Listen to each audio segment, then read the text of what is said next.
Bem-vindos a mais um Pipocando Cast, né? O podcast do Pipocando, esse canal maravilhoso de cinema. Olha aqui, só, é um headset simbolizando o quê? Que a gente ouve, mas a gente também fala. Exatamente. Nossa, é muito inteligente, né? Parece um filme do Nolan. Não tão inteligente assim também. Um pouquinho menos, vai. Isso, pega Tem que ser humilde.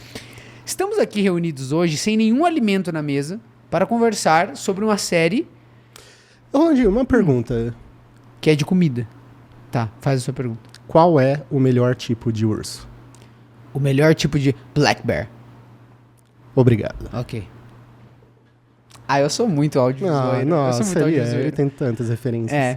Bom, sejam bem-vindos. A gente tá aqui para falar de The Bear, né? Que é essa série, O Urso, que é uma série do FX, que aqui no Brasil ela fica acessível através do Star Plus.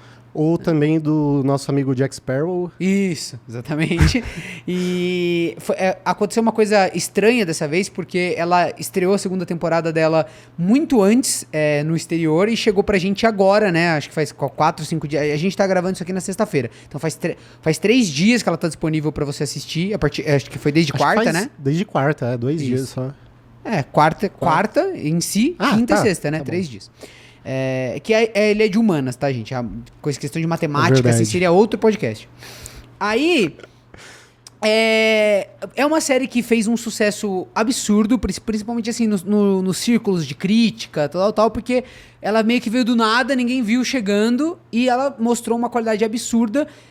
Eu vou destacar aqui 2 coisas, né, que ela chamou muita atenção. A primeira delas é o roteiro, digamos assim, né, toda a parte simbólica do roteiro, o jeito que estruturou os episódios. É uma série muito coesa, né, tem um nível de sofisticação ali muito da hora.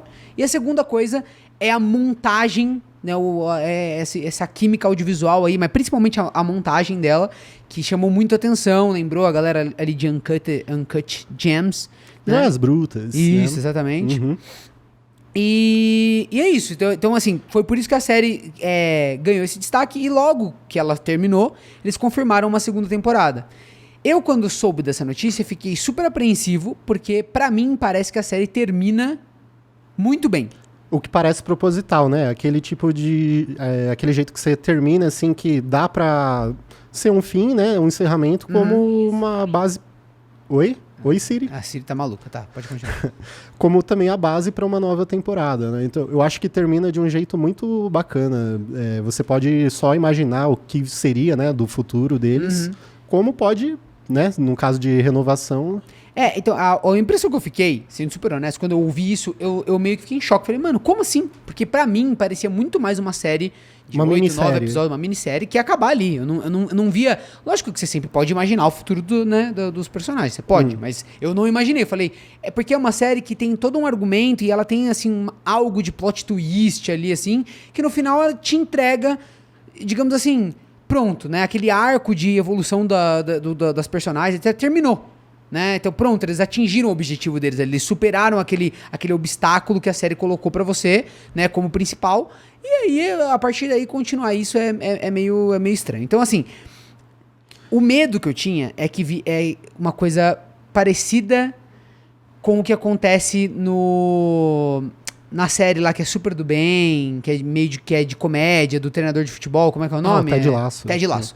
Pra mim, Ted Lasso é o exemplo perfeito disso que eu tô falando aqui. É assim, ó. A série tem um argumento mó legal. Ela faz uma primeira temporada instigante. O personagem, ele tem ali algo que ele quer superar. E a série cria ali um ambiente muito, muito da hora pra você ver a evolução né, desse personagem. E dos personagens secundários, etc. E eles acabam superando aquele problema inicial. Só que a série, pra continuar viva, pra poder ter mais temporadas, ela faz uma mudança. Ela faz digamos, ela dá uma migrada. Que é algo que, por exemplo, o The Office também fez da primeira temporada pras outras. Sim. Que é aquela coisa de fazer assim, não, tá. Tinha essa coisa que era principal, mas agora olha só como esses personagens são carismáticos e legais. Vamos continuar com eles aqui e a gente vai criando conflitos menores e vocês vão acompanhando e vão se divertindo. Vem com a gente. Por que não assistir temporadas infinitas até ficar ruim? Esse é o medo que eu tinha com a segunda temporada de O Urso. E eu vou te dizer que em algum ponto isso é uma verdade, assim. Eu gostei muito da segunda temporada, mas claramente existe essa tentativa de transformar algo que era super, assim, enxuto e no ponto, em algo um pouco mais... Não, calma lá, você vai acompanhar esse pessoal por mais tempo. Eles têm outros problemas pra superar que não só aquele mais óbvio. Eu já acho que... Bom, na verdade eu acho que a gente deveria até falar um pouquinho sobre a série no geral, um pouco da primeira temporada também, já que a gente não fez um vídeo sobre a primeira temporada antes de entrar na segunda, pode ser? Ah, é? Você quer falar da primeira temporada? Não, só uns elementos gerais, assim, da série. Mas eu acho que é o seguinte, da primeira para a segunda temporada, a impressão que eu tive é que o criador, ele não teve, assim, um pingo de pressão, aquela responsabilidade de replicar o que funcionou muito bem na primeira para essa segunda. Eu acho que, assim, ele se sentiu na liberdade de fazer o que ele realmente queria. E eu tenho a impressão também de que tudo isso que rola na segunda, ele já tinha muito estabelecido lá na primeira. Eu não acho que ele tinha muito, eu acho que... Tô querendo dizer assim, que sim, ele imaginou já uma continuação, como que essa continuação poderia se dar, né? Assim, digamos assim, qual é que é o intervalo de tempo onde essa continuação aconteceria, os acontecimentos principais, eu acho que ele já tinha imaginado. Mas eu não sei dizer assim, porque você pode dar a mesma interpretação, ele teve toda a liberdade para não seguir as coisas da primeira temporada e fazer o que ele quis. Ou ele fez isso... Porque se ele seguisse as coisas que deram certo... Não, porque não dava mais pra fazer as coisas que deram certo na primeira temporada. Esse é meu ponto, entendeu? Com a mesma qualidade. Porque a primeira temporada, ela explora um momento de tensão e de quebra de paradigma do protagonista ali muito grande, né? Um choque muito grande. O cara era o chefe do maior restaurante do mundo e ele vai lá pra um negócio familiar onde não tem método, não tem nada, e é aquele caos, aquela coisa. Meio que você já usou essa arma, né? E aí o que eu acredito bom, se a gente quiser que essa série continue pro futuro, é outro desafio a segunda temporada. A segunda temporada, o desafio é estabelecer essas personagens como alguém que você quer acompanhar por mais tempo e que os problemas psicológicos que elas vão ali enfrentar, não é um arco que se encerra, mas é algo que evolui e a gente vai só experimentando isso. É bem diferente. Tem séries que já são pensadas pra ser assim, quando você pega, por exemplo, Dr. House. Ela não tem uma primeira temporada onde parece que é uma minissérie e que ele já superou aquele problema dele e depois você vai... Não, desde o começo você percebe que ele é um cara problemático, ele tem as questões dele e isso vai ficando impresso em todas as temporadas e ele tem um arco de evolução bem mais lento, entendeu? Também porque era outro formato de... Claro. Mas, cara, então, assim, só passando, né, uma pincelada geral, tipo, o que é The Bear, né? Cara, foi... Isso, exatamente o que você falou. Uma série que veio assim, né? Que não prometia nada e entregou tudo. Chegou no momento que tava cheio de série boa. Exatamente, né? E conseguiu ser um dos destaques do ano passado, junto do Ruptura. Eu acho que, tipo, ficou top 3 de muita gente. É uma série que não tem aquele elenco... Lógico que tem pessoas muito fortes no elenco, não me entendo errado. Mas não é aquela série que todo mundo foi assistir porque tem o ator tal, sabe? Assim, não teve esse artifício. Então ela não teve esse artifício da estrela do elenco, que chama muita gente, que é aquele ator que tem muitos fãs. Ela não é de uma franquia, né? Não tem nada que é atrelado a ela que já traga um público. E ela foi ganhando no boca a boca mesmo, foi crescendo no conceito da galera. E pelo contrário, as estrelas têm, tipo, minutos de tela, né? Isso, exatamente. Inclusive a gente tem a Olivia Colman agora na segunda temporada, maravilhosa. Pelo amor de Deus. Não só ela, mas a gente já chega nisso.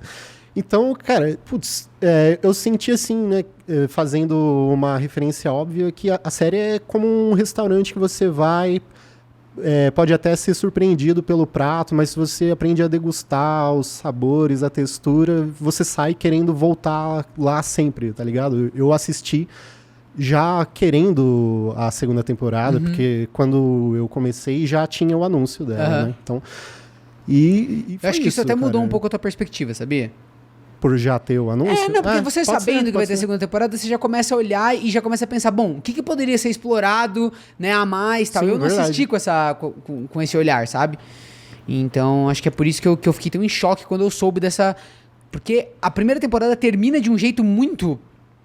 É muito bom. Sabe, assim, termina, bom. Assim. Se acabasse aí e não tivesse nunca mais um episódio de The Bear, a gente não ia sentir falta dessa segunda temporada do ponto de vista da narração, né, da história, Você sente falta porque você quer um conteúdo de extrema qualidade, do mesmo jeito que foi a primeira temporada. É isso, né? Que te faz querer a segunda temporada. Me lembra até o final do Westworld, que eu acho que a última cena da primeira temporada é muito foda e a série poderia ter acabado ali. Sim. Fica essa questão, né? E aí eu acho que também, já que a gente tá fazendo esse conteúdo meio que falando da primeira temporada, se bem que eu acho que não sei se alguém estaria assistindo aqui, né? Eu só quis trazer essas coisas. Eu acho que assim, a única coisa que eu queria falar é que a série, ela é um drama... É até difícil colocar um gênero específico, mas é uma dramédia. Uma dramédia. Mas é menos comédia. Às vezes ela então, é isso. Ela é bem mais drama, muito mais drama. Mas ela tem uma... E aí é muito louco, porque a química que os caras conseguiram colocar, eu acho que essa série ela tem coisas bem diferentes do ponto de vista de linguagem, etc., que são legais da gente destacar. Vou começar aqui de cabeça a lembrar de alguns. Então, por exemplo, essa questão da comunicação, da linguagem que os personagens usam e como eles conversam. Na segunda temporada isso ficou um pouco mais atenuado, não que essa característica se perdeu, mas é porque a primeira temporada criava muitas situações para que isso aí fosse exacerbado. Essa também tem momentos, mas eu acho que foi uma marca que chamou mais atenção na primeira. Mas isso permeia todas as cenas onde as pessoas estão conversando, que é essa... tentando simular essa conversa mais natural, mais, sabe assim, esse caos da conversa humana, onde um passa por cima do outro, um fala por cima, grita, conversa paralela, uma única pessoa respondendo 2 ou 3 pessoas ao mesmo tempo. E o audiovisual, ele tem maneiras muito espertas de representar isso de uma forma super limpinha, que você não estranha, mas que se você parar pra pensar, você vai falar, não é assim que as pessoas conversam, ninguém fica esperando, ninguém dá essas pausas e tal. E a série se apropria disso pra fazer uma coisa mais parecida com a vida real, né? Sim, faz isso muito bem. O trabalho de câmera ali é tão incrível, com um ambiente tão pequeno, né? E como que a câmera consegue pegar com tanta energia todo aquele caos. Uhum. Inclusive eu fico pensando que eu teria uma tendência de usar planos abertos. E eles não fazem muito isso. Mesmo nessas conversas caóticas, eles vão acompanhando cada personagem, eles deixam mesmo... Às vezes eles fazem umas coisas bem espertas, porque como simula esse ambiente de cozinha bem apertado, né, gente? E tem essa coisa de, a pessoa passando atrás e tal. Então, às vezes a câmera tá pegando bem próximo um personagem, assim, o rosto dele. Que isso, é assim? É o seu agora. Tá maluco, gente, né? Tadinho, os robôs estão dominando. Então, às vezes, a câmera faz isso. Ela tá com o foco em primeira pessoa aqui em alguém, mas você consegue ver os personagens no fundo. Rolando, exatamente. Ela se apropria muito da profundidade de campo ali. É gente realmente passando, né? Dando um empurrão ali no outro. Todo aquele caos rolando. Às vezes tem uns travelings também, assim. Muitos. O que eu gosto bastante é porque... Sim, existe bastante corte pra passar aquela impressão, assim, frenética da coisa toda rolando. Mas também tem muito da transição da câmera respeitando... Pô, isso respeita demais a atuação, cara. Enfatiza demais o quanto aquela galera tá, tipo, todo aquele clima pilhado e mostra como elas entraram de vez, né? Como mergulharam de cabeça nisso. Porque quando tem muito corte, você já imagina que, fizeram um take, depois fizeram de novo. E você vê como tudo aquilo é feito, assim, sequencialmente. Sim. É brilhante. Dá pra ver que a série é muito ancorada na atuação, né? Sim, não tem total. grandes entendam, não é uma série onde, e aí o restaurante pega fogo, entendeu? Não é muito isso. É aquela série que acompanha o cotidiano. Claro que tem personagens ali que são extraordinários, de uma certa forma, mas é isso, o extraordinário, que vai chamar atenção, que vai te cativar. É a história individual dessas pessoas e também a mistura ali, a convivência delas, entendeu? Aquele choque de personalidades. Não vai ter um grande acontecimento do ponto de vista, assim, de... Nossa, é uma série cheia de mistérios. Não é muito essa a pegada da série, né? E aí, até falando um pouco, assim, das críticas entre... Porque tem alguns amigos meus que assistiram a segunda temporada e não gostaram tanto. Falando, a primeira é muito melhor. Tipo, a segunda é legal, mas ela é dispensável, eu gostei mais da primeira, entendeu? Alguns amigos meus, assim, que, poxa, que eu respeito a opinião. Eu assisti meio tentando entender o porquê disso.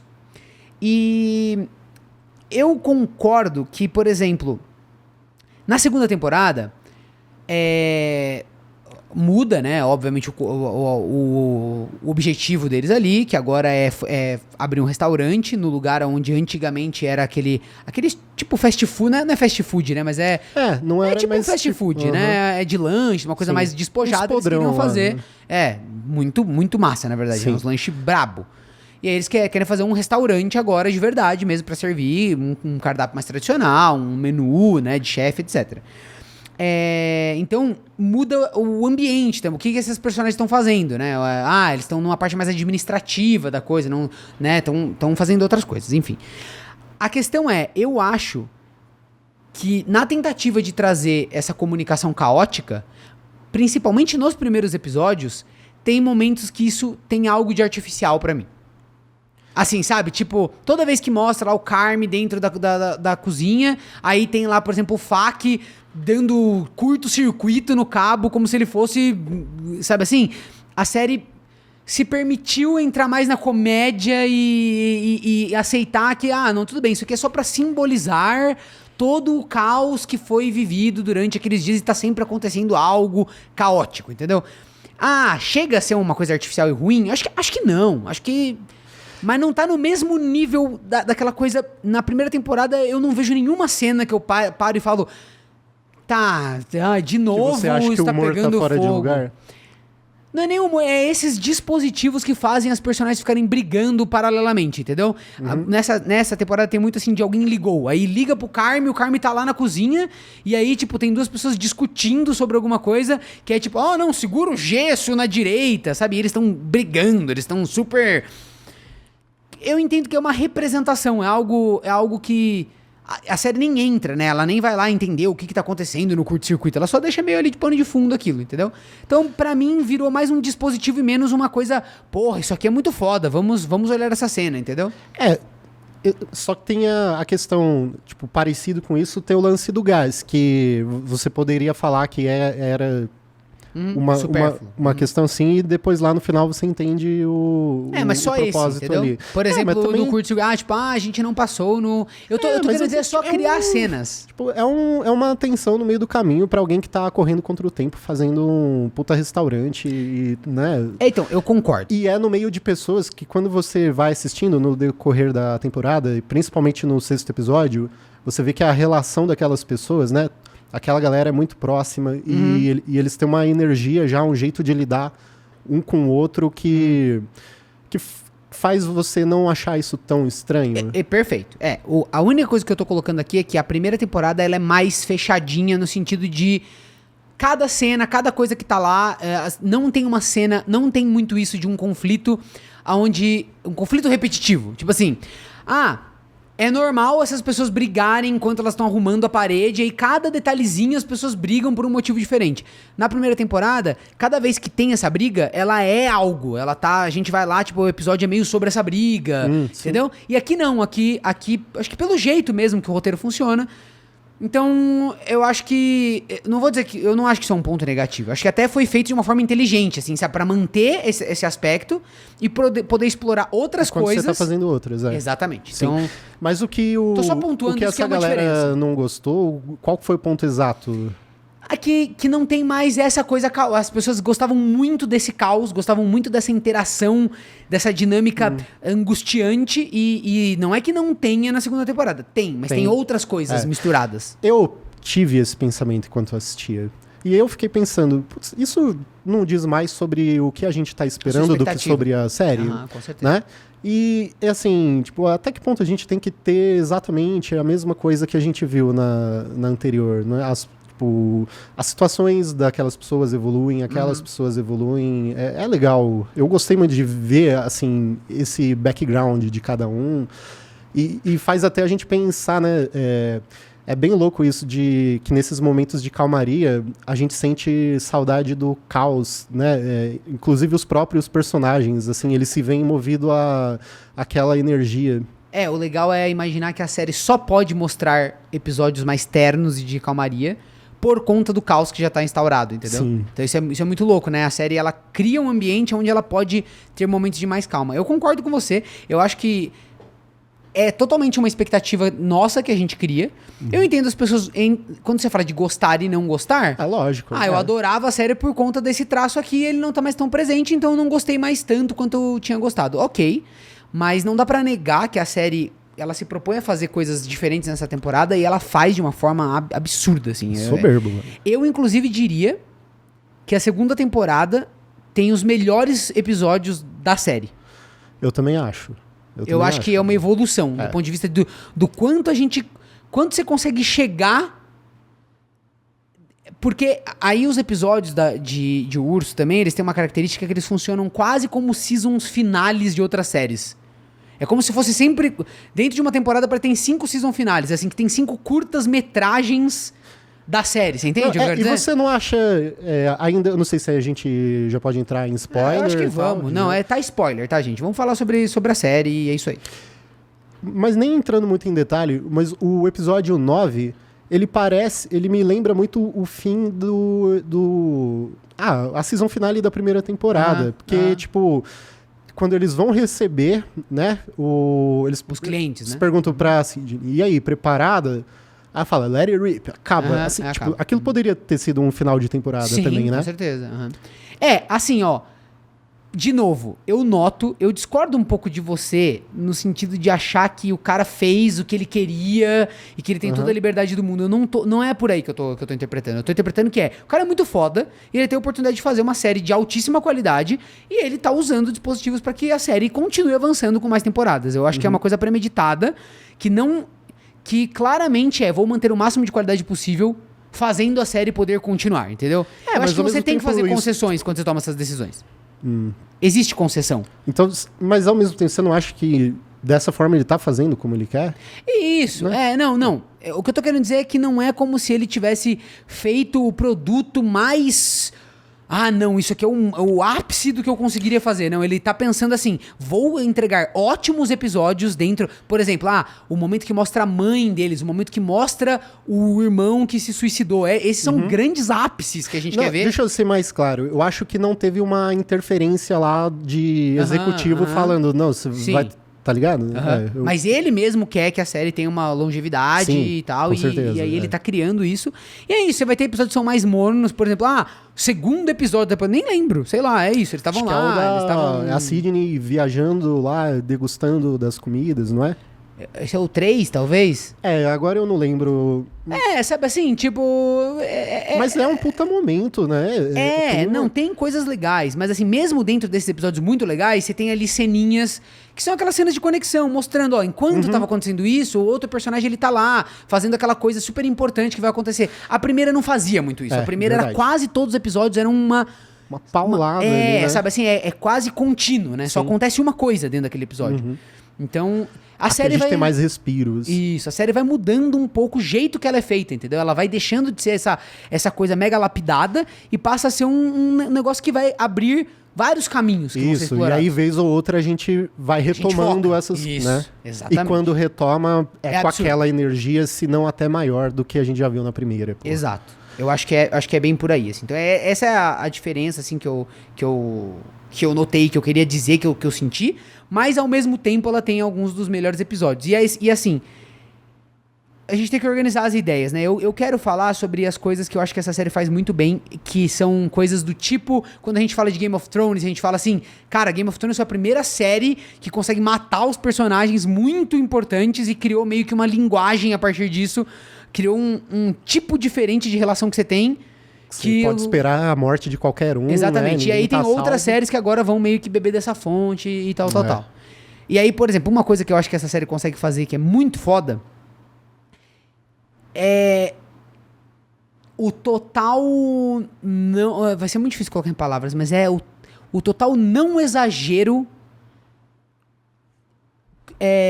tanto das características de personalidade quanto também dos conflitos. Eu vou dar exemplos agora. Então, por exemplo, numa série normal, vamos pegar o episódio 7, pra dar como exemplo. Numa série normal, onde você tem o episódio 7, pra quem assistiu e não tá lembrado, é o episódio onde como é que é o nome dele? Richie. O Richie, ele vai estagiar no restaurante aonde...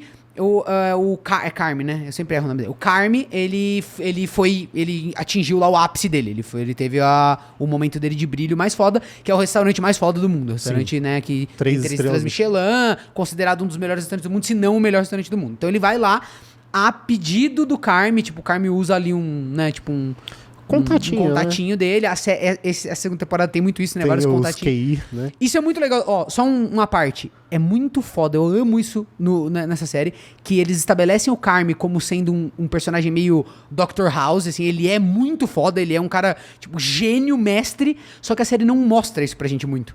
A série não cria situações onde o Carme estabelece de fato que ele é esse cara. A gente ouve as pessoas falando, a gente tem pistas o tempo todo.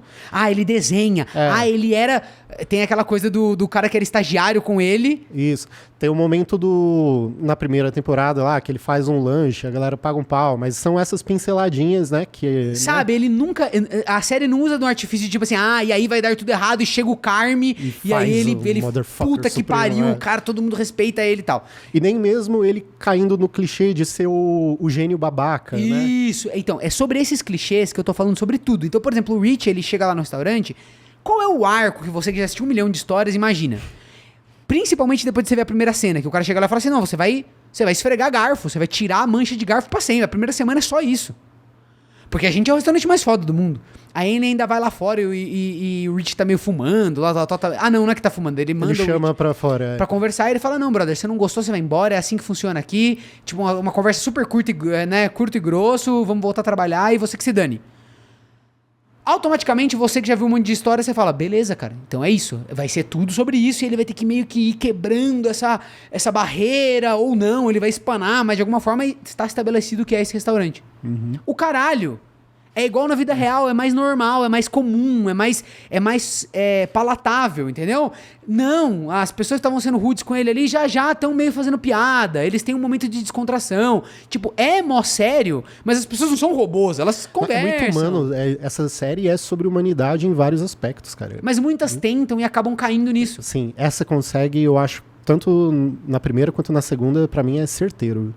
Porque você acaba usando isso como um dispositivo. É tipo um ponto zip, sabe? Assim, é fácil. Você usa um conhecimento prévio de quem tá te assistindo. E aí você não precisa ficar demonstrando muita coisa em cena. Fica mais fácil de fazer o roteiro. Você fala assim, eu já estabeleci que esse é um restaurante motherfucker, todo mundo é cuzão. E é uma série que ela passa tanta informação sem ficar necessariamente no diálogo. Uhum. Tipo, ela exige a sua atenção pra certas coisas ali, né? Eu quero falar sobre algumas dessas pra ver se você pegou também. Vamos lá. Uma a gente já viu que a gente pegou, né? Que é esse negócio que é mais fácil, que é essa do...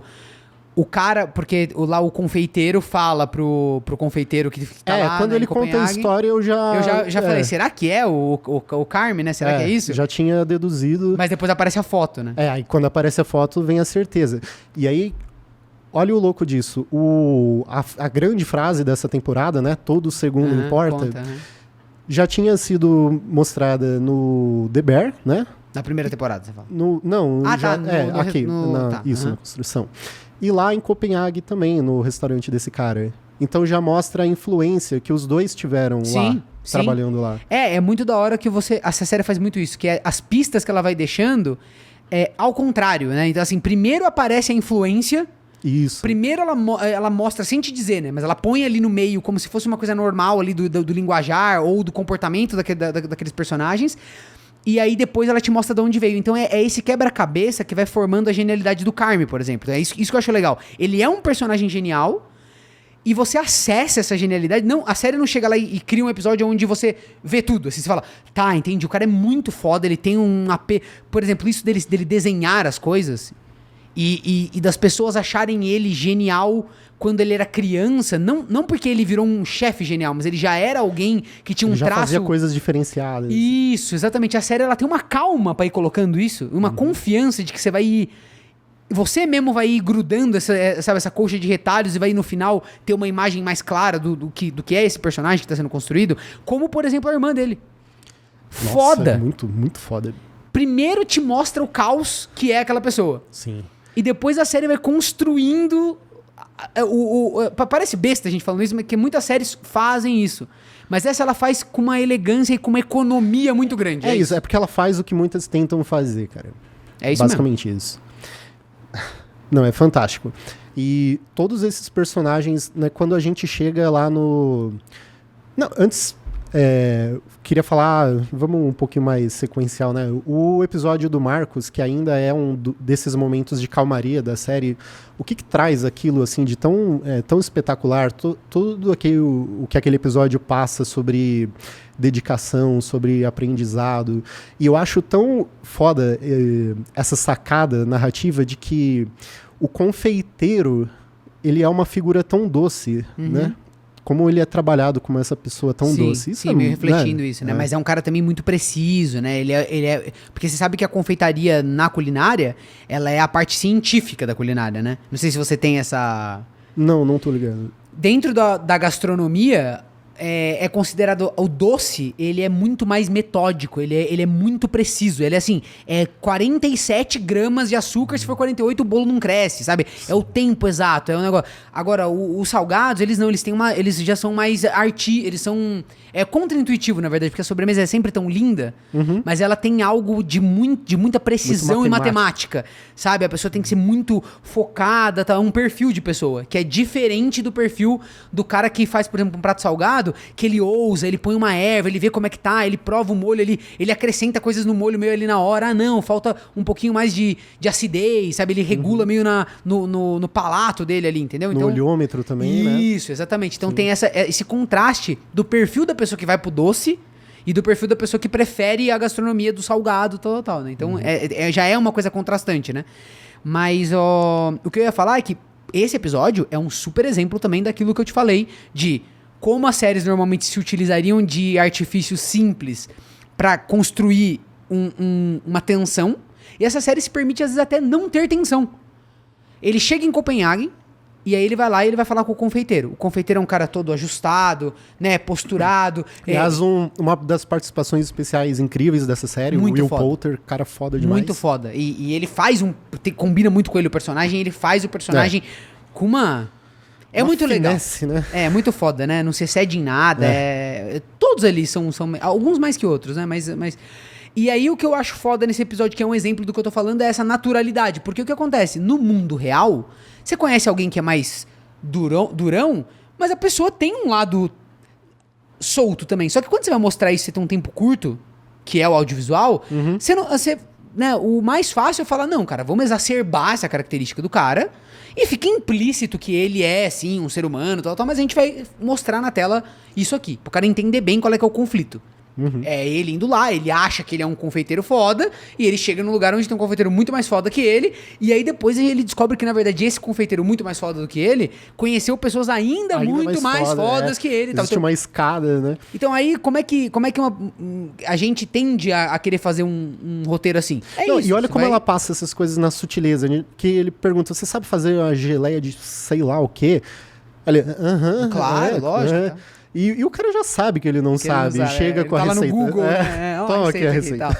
Então é isso. Eu acho muito lindo de ver como a série ela vai criando um negócio que pra mim é inovador, sim. Eu acho que mais nos filmes. Filmes normalmente tem isso mais. Agora, série costuma construir esses conflitos de uma forma mais simples, porque são vários episódios, muitos núcleos. Aliás, rapidão, parece que ela foi pensada pra ser um filme lá no começo. Pelo que eu li. Interessante, coisa, né? Mas é isso. Aí você conhece lá, ele chega em Copenhague, ele conhece esse cara, que seria uma figura de autoridade e de rigidez, mas que na verdade não. Eles trabalham no silêncio ali, meio solitários. Outras mostrariam ele como um cara... mais cuzão. Só no final do episódio ele mostra um traço de ternura, ele abre o coração. Não é assim que funciona normalmente? E aqui não, não, a gente já é amigo, não relaxa, você vai errar. E é uma coisa que eu vejo muito em anime, isso, sabia? Então, esse é o exemplo que eu não quero entrar nessa, mas esse é num degradê Nossa, eu vou usar essa série sempre pra explicar o que eu não gosto muito na maioria dos animes, entendeu? Que é usar esses dispositivos. É simplesmente falar assim, você entendeu que esse cara é um gênio, então eu vou simplesmente acreditar que você aceitou que ele é um gênio, e eu sempre vou puxar essa característica de uma forma muito agressiva, e você vai engolir e vai falar, não, é porque ele é um gênio. Dane-se que você estabeleceu que ele é um gênio. Eu quero entender... de fato... Que é exemplos práticos, né? E eu quero que seja crível. Eu quero que seja uma pessoa de verdade ali, entendeu? E aí é muito foda por aquela cena onde ele tem que colocar a lâmina de amêndoa no treco. A gente vem treinado de um monte de outros conteúdos audiovisuais que não são ruins, tá, gente? É só porque é outra fórmula. E você fala, esse é o momento onde o cara vai ser a primeira vez que o cara vai estourar E aí vai demonstrar que ele tem um pavio curto e que o ensino vai ser super rígido e tal. Tipo assim, põe lá o negócio, aí ele erra. Não, tudo bem, vai de novo, beleza. A terceira vez, já vira Whiplash, tá ligado? Foda-se, joga essa merda na parede, fala assim, não, agora você é um imbecil, você não sabe. Não. Isso mostra de maneira inteligente, porque o cara sabe, tipo, ele passou por aquilo, né? Fica mais parecido com uma interação da vida real. E é legal que assim, não é que não tem intenção, tem intenção. Tem, porque o cara não tá querendo errar na frente do maluco foda. Isso, e o maluco foda tem tempo, eles estão ali, é um restaurante. Então, digamos assim, você não tira atenção, mas você acredita que só aquela quantidade de tensão bem parecida com a da vida real vai manter o espectador entretido. E mantém, porque é muito orgânico e é o suficiente. E ainda assim, rola um momento bizarro ali, né? Aquela tensão do cara acidentado com a bicicleta. Nossa, sensacional aquilo também. Nossa, né? Absurdo, né? E essa série, na primeira temporada, né, o urso, né, ele é usado como tem algo de simbólico ali, metafórico, né? Sim, total. Essa série, ela usa isso pra caramba.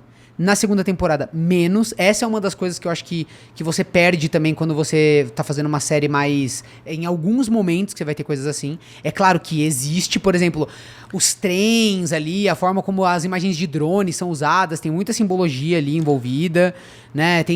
Eles usam isso várias captadas também, né? Nossa, vale dizer. E bem diferente. Aquela coisa de usar ângulos rotativos, né? Nossa, aquilo é do caralho. Muito legal, muito legal.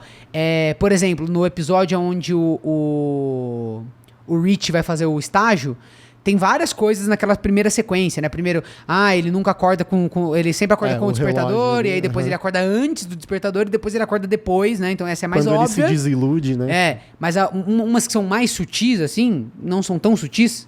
Eu acho que na primeira temporada é muito mais sutil, mas tem coisas legais, que é o espelho, né?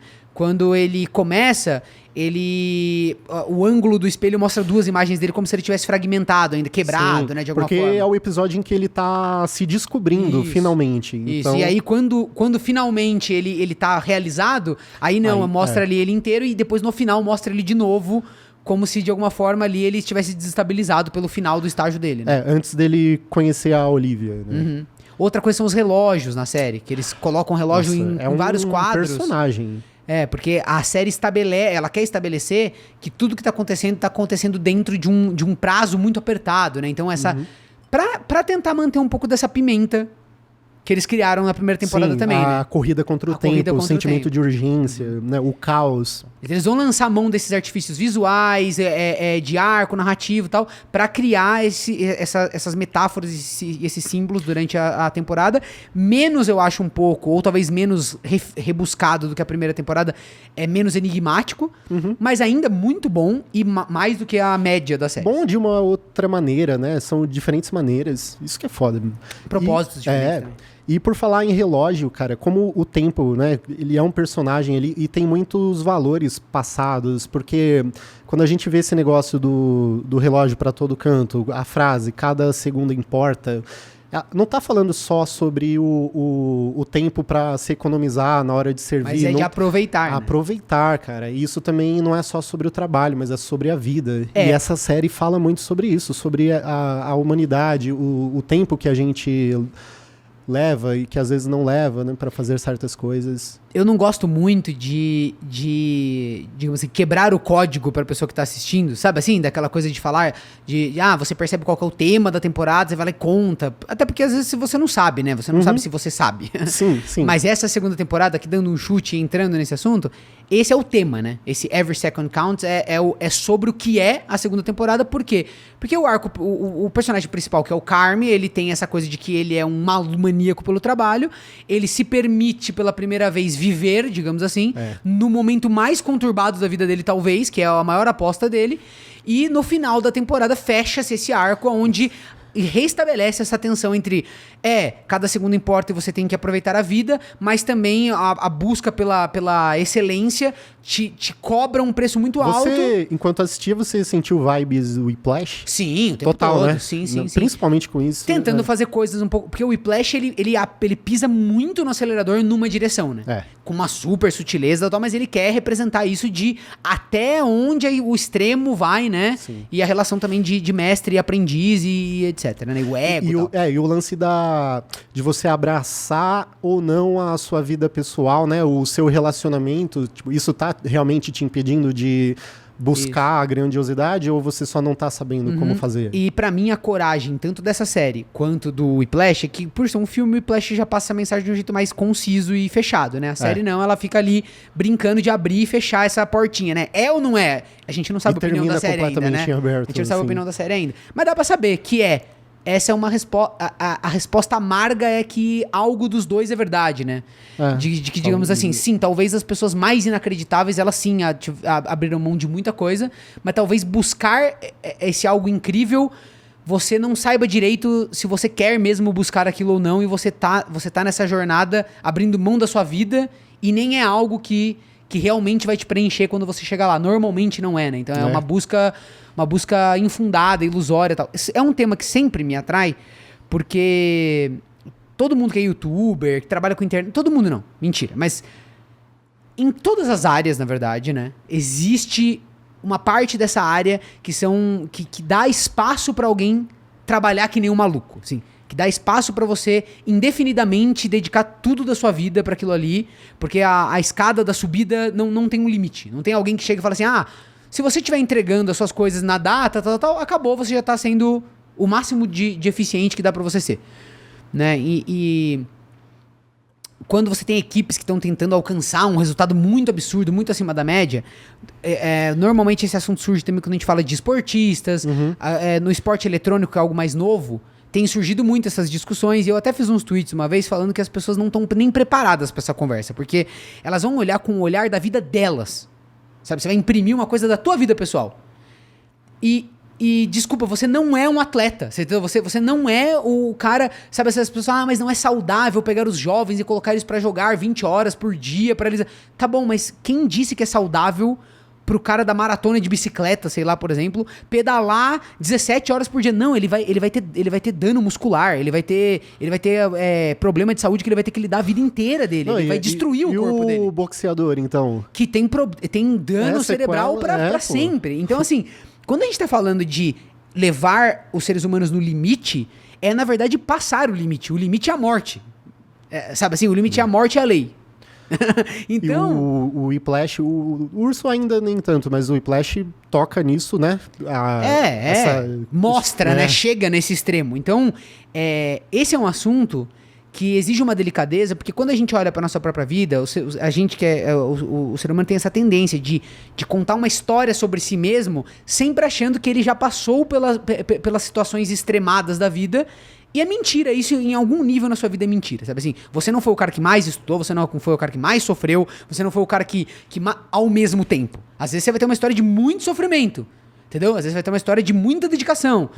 Mas pra gente, a pessoa fala, não, eu me dediquei muito. E você vai falar, não, eu também, nossa, eu sou muito dedicado. Mas daí você vai olhar, você é muito dedicado porque você pega a condução. E o outro é muito dedicado porque ele não vê a mãe dele há 35 anos.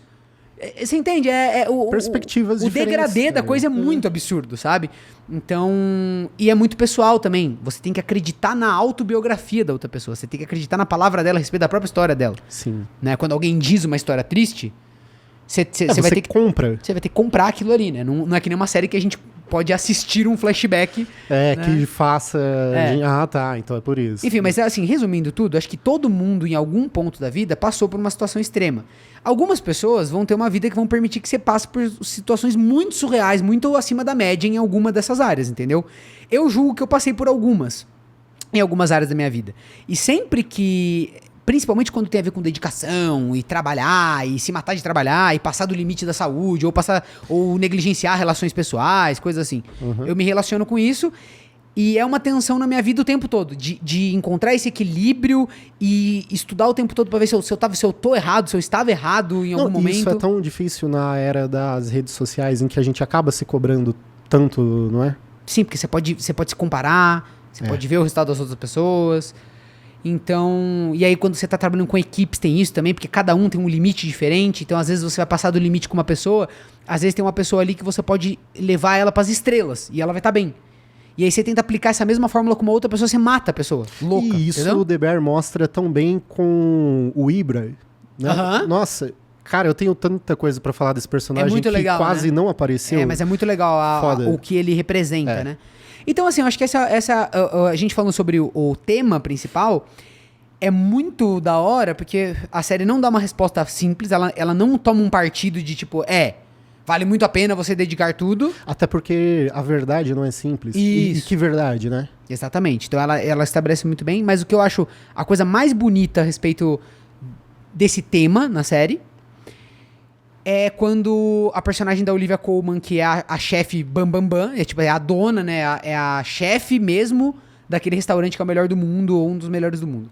Ela tá lá no começo, lá só descascando os cogumelos, que seria uma coisa que nem precisaria fazer daquela forma. Ela faz só como uma coisa de meio ritualística. E aí tem ali uma relação dela com... Uma reação dela com o Rich. Com o Rich, né? Uma interação deles. E aí o que acontece é o seguinte... Toda a cena é linda, não vou falar de toda ela. O jeito que ela não fala a frase, ele vê na parede, aí ele fala, é por isso que do começo ao fim. Do começo ao fim é Como foda. ele chega, né, tá andando por lá, vê as fotos, né, entende. Tem algo quase lúdico, né, porque ele chega no fundo, é tipo sabe assim, ele só acessa aquilo bem no finalzinho, assim, ele finalmente chegou na verdade. Tipo já começa lúdico é o oráculo, total. né? Muito vibe disso. Esse episódio já começa lúdico quando ele chega lá no meio do escuro, andando, parece um... Ele tá entrando no outro mundo, né? Porque a câmera, inclusive, pega primeiro só o teto, assim, vai mostrando as paredes e depois mostra com o restaurante. Com uma estranheza que você fala, onde que ele tá andando? Com uma trilha também bizarra. Entrando pela portinha da Alice, né? Caindo o buraco lá do coelho, poço, né? Mas o que eu acho muito lindo é o fato dela, que representa, digamos assim, o ápice da carreira, da né? Fuderasticidade ali, ela é muito foda. A série, e de novo, a série consegue estabelecer isso sem colocar ela nem tinha aparecido. Mas a gente sabe pelo jeito que o restaurante dela funciona e pelo boca a boca das pessoas que ela é absurda. E aí, quando ela significa a frase, que é a frase que tá nas paredes, digamos assim, pra estimular as pessoas a entenderem que ali todo segundo que você perde é um segundo que faz o serviço ser pior, que faz a comida ser pior e que a gente tem que aproveitar ao máximo, né? A gente tem que ser fritão. Na verdade, ela mesma, que é a mais foda de todas, não é esse o significado da frase que tá lá. E, na verdade, o significado é aproveitar cada um daqueles segundos da forma mais importante possível. Então, a série já põe isso aí. E a história de vida dela, quando ela conta, também não é a história de vida de alguém que sabe, era alguém que já tinha dado tudo errado e ela tem uma segunda chance. Não, isso é tão incrível como esse momento... Pra começar, já é muito foda, porque ela, né, aquela pessoa tão foda, ela encontra uma relação com o Rich, uma conexão, né? O Rich, aquele cara que é o desacreditado, que acha que é um caso perdido. É exatamente ela, né? Então, isso é do caralho, mano. E aí, você vê, tipo... Tem um debate sobre o etarismo nessa série. Muito forte. Foda, muito forte. Tá muito presente esse tema o tempo todo. O tempo todo mesmo. E ela falar isso é de uma coisa assim tão motivadora. E a história dela também, ó, detalhes, tá? Que ela deixa passar ali. Por exemplo, você vai construir um personagem que é o personagem fodão, só que ali eles fazem assim, não, na verdade... como é que você abriu um restaurante? Não, meu pai tinha falecido e ele tinha dinheiro. E eu vim aqui e gastei o dinheiro dele no restaurante. É tão anticlimático isso, você entende? Não constrói uma imagem de alguém. Porque a tendência é não, eu emprestei tudo, eu fiquei devendo, eu meti o louco de um jeito absurdo e aí eu superei todos esses obstáculos impossíveis. De novamente essa coisa meio anime de tipo, o desacreditado virou o Hokage. Isso. Gente, nada contra anime, tá? Eu só tô trazendo um exemplo idiota. Mas eu acho que o que mostra essa série é essa verossimilhança que eu tô dizendo, que é várias coisas aí, tá? Primeiro, não é porque a pessoa teve dinheiro para investir no restaurante que é fácil. Sabe assim? Que é essa simplificação que a internet faz hoje em dia. E, de novo, tá? Não me entenda errado. Não é que eu não tô querendo dizer que... Eu não tô falando daqueles riquinhos que acham que fizeram coisas incríveis e, na verdade, são só um espantalho da riqueza e do sucesso de outra pessoa que veio antes deles. Não é isso. Falam que as despesas alimentícias do mês você consegue se virar com 300 reais. Não é disso que eu tô falando, mas eu tô dizendo que na internet a gente perde essas nuances, entendeu? Não é porque um aspecto de um problema multidimensional está resolvido que esse problema multidimensional se tornou simples. Senão todas as pessoas que tivessem dinheiro, ou que tivessem fama, ou que tivessem um físico perfeito, ou que estivessem dentro das normas, do normativo e tal, alcançariam esse sucesso, né, que a gente tá analisando. E a série expõe isso. A tridimensionalidade do mundo não existiria, exatamente, né? Exatamente. Seria só unidimensional, tudo muito fácil de entender. E aí ela coloca isso, ela fala sem nenhum peso, assim, ela poderia até mentir isso, fala, não, eu fui dando um jeito. Fala, não, meu pai tinha falecido, eu peguei todo o dinheiro dele, a minha família topou pegar o dinheiro e colocar aqui no restaurante. Ela fala como se fosse um problema pequeno. Foram outros os problemas, entendeu? Foram muitos...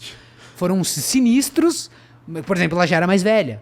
Então isso é um super problema. Né? Isso mulher. Sem falar nessa área, pelo que eu já tive assim, de conhecimento, o quanto... a gastronomia é super machista. Então isso eu acho muito foda. É uma série que não usa... Não só ela não usa, como ela faz questão de subverter o tempo todo a tua expectativa. Não que ela seja uma série que vai criar plots inacreditáveis. Mas ela subverte aquilo que você normalmente espera de um roteiro de audiovisual, entendeu? É isso. Todos os personagens, eles têm um ângulo desafiador pra você pensar, então tá bom, então ela tinha grana e mesmo assim ela é um personagem muito foda que superou várias coisas. Ou tipo assim, a pessoa não tem grana, mas ao mesmo tempo ela tem acesso mesmo sem ter grana, porque ela tá... Sabe, o tempo todo os personagens, eles têm isso.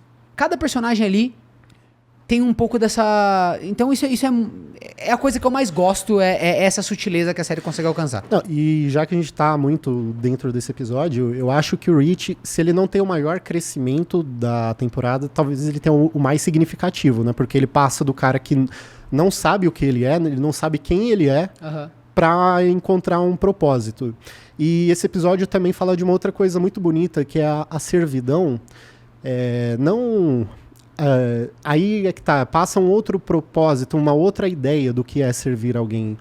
E de que pessoas têm esse propósito de... que elas ficam felizes em fazer a felicidade do outro. Como ele descobre isso através do carinha lá que fala pra ele sobre limpar o garfo, depois a outra moça que fala, eu ganho meu dia vendo alguém feliz. E... eu falo, assim, pela nossa área, né? Como a gente faz o entretenimento, eu acho que também tem a ver com isso. Quando eu escrevo o roteiro do Pipocando, eu tô fazendo uma coisa esperando... E eu fico muito feliz quando vejo a galera falando, nossa, que vídeo legal. É o combustível, cara, né? Na real, é isso aí que é o... Pelo menos é o combustível para essa parte mais inspirada, né? É o que faz você realmente colocar tua alma ali, né? E não ser só um trabalho. Eu acho que isso é muito legal. Eu também tenho uma coisa muito legal na minha vida, que a minha família tem um hotel no interior de São Paulo, né? E quando eu era pequeno, esse hotel foi no quintal da nossa casa, né? Então a gente foi construindo uma acomodação por vez. Você era o recepcionista, né? Era tudo, porque era eu, meu pai, a minha mãe e a minha irmãzinha que não trabalhava, né? Então era eu, meu pai e minha mãe pra fazer basicamente tudo no começo. Então, assim, de lareira, desentupia privada, era garçom e também era o recepcionista que ficava lá de madrugada recebendo a galera. Eu acho que por muito novo ter feito isso, eu num primeiro momento nunca tinha entendido isso, mas eu tive contato com pessoas que atribuem um valor tão negativo à servidão, tão como se fosse algo menor, algo, sabe assim, não, mas eu vou ter que, sabe assim, eu vou estar me diminuindo pra servir. E aí o que é muito legal do Rich é que todo mundo fica falando pra ele que ele é bom com pessoas. E ele mesmo não enxerga isso nele, porque ele é um cara caótico. E que ele vive tretando com a galera. Ele treta com todo mundo. Mas as pessoas enxergam o que nele? Esse carisma, né, que existe ali. Ele é um cara carismático, magnético, exatamente, E um cara bom, né? Com certeza ele tem um coração muito bom. O que é legal é que ele destrava o potencial dele quando ele para de ser... Ele entende o servir, porque ele desarma isso que ele tem nele de ficar na defensiva. Toda vez que alguém fala, não, mas você tem que ouvir, você tem que sentir a outra pessoa, tal, ele fala, não, eu sou o Rich, eu sou fodão, eu sou forte, eu sou aqui, é a família de italiano, a gente briga, a gente se empurra, ninguém vai achar que eu tô preocupado, eu quero que se dane o que você pense, entendeu? E quando ele consegue ver por um outro ângulo, e ele sente, na verdade, por um outro ângulo isso, ele simplesmente, sabe assim, resolve esse traço da personalidade dele. Ele se desarma e você, né, servir é você se despir do ego. Exatamente. E passa muito por isso, né? Mas é aquela coisa de... E aí a série faz isso relacionando a relação dele com a ex-esposa e com a filha, né? E com a Taylor Swift. E com a Taylor Swift, muito importante. Que é isso de... pelo menos pra mim ficou muito parecendo isso, né? Que ele entende... Quando ele fala que ele quer levar o prato que é feito de pizza na mesa, é meio como se ele conseguisse ter a mesma felicidade que ele tem quando ele faz algo pra filha dele, entendeu? Digamos, que seria o objetivo de tudo, assim, né? Digamos, se você trabalha pra ganhar dinheiro, pra não sei quanto, pra quê? Pra fazer as pessoas em volta de você bem e feliz, sabe assim? E aí ele consegue fazer isso com várias pessoas. Ele consegue sentir isso com várias pessoas. E ele entende... Eu acho que essa é a grande mensagem, assim. Eu acho que esse é o que ele atinge ali, sabe? E uma visão superficial poderia considerar, né, esses episódios... o Marcos lá em Copenhagen, não acontece Rich, nada. assim, como filler, né? Uhum. As pessoas adoram ficar taxando as coisas de filler.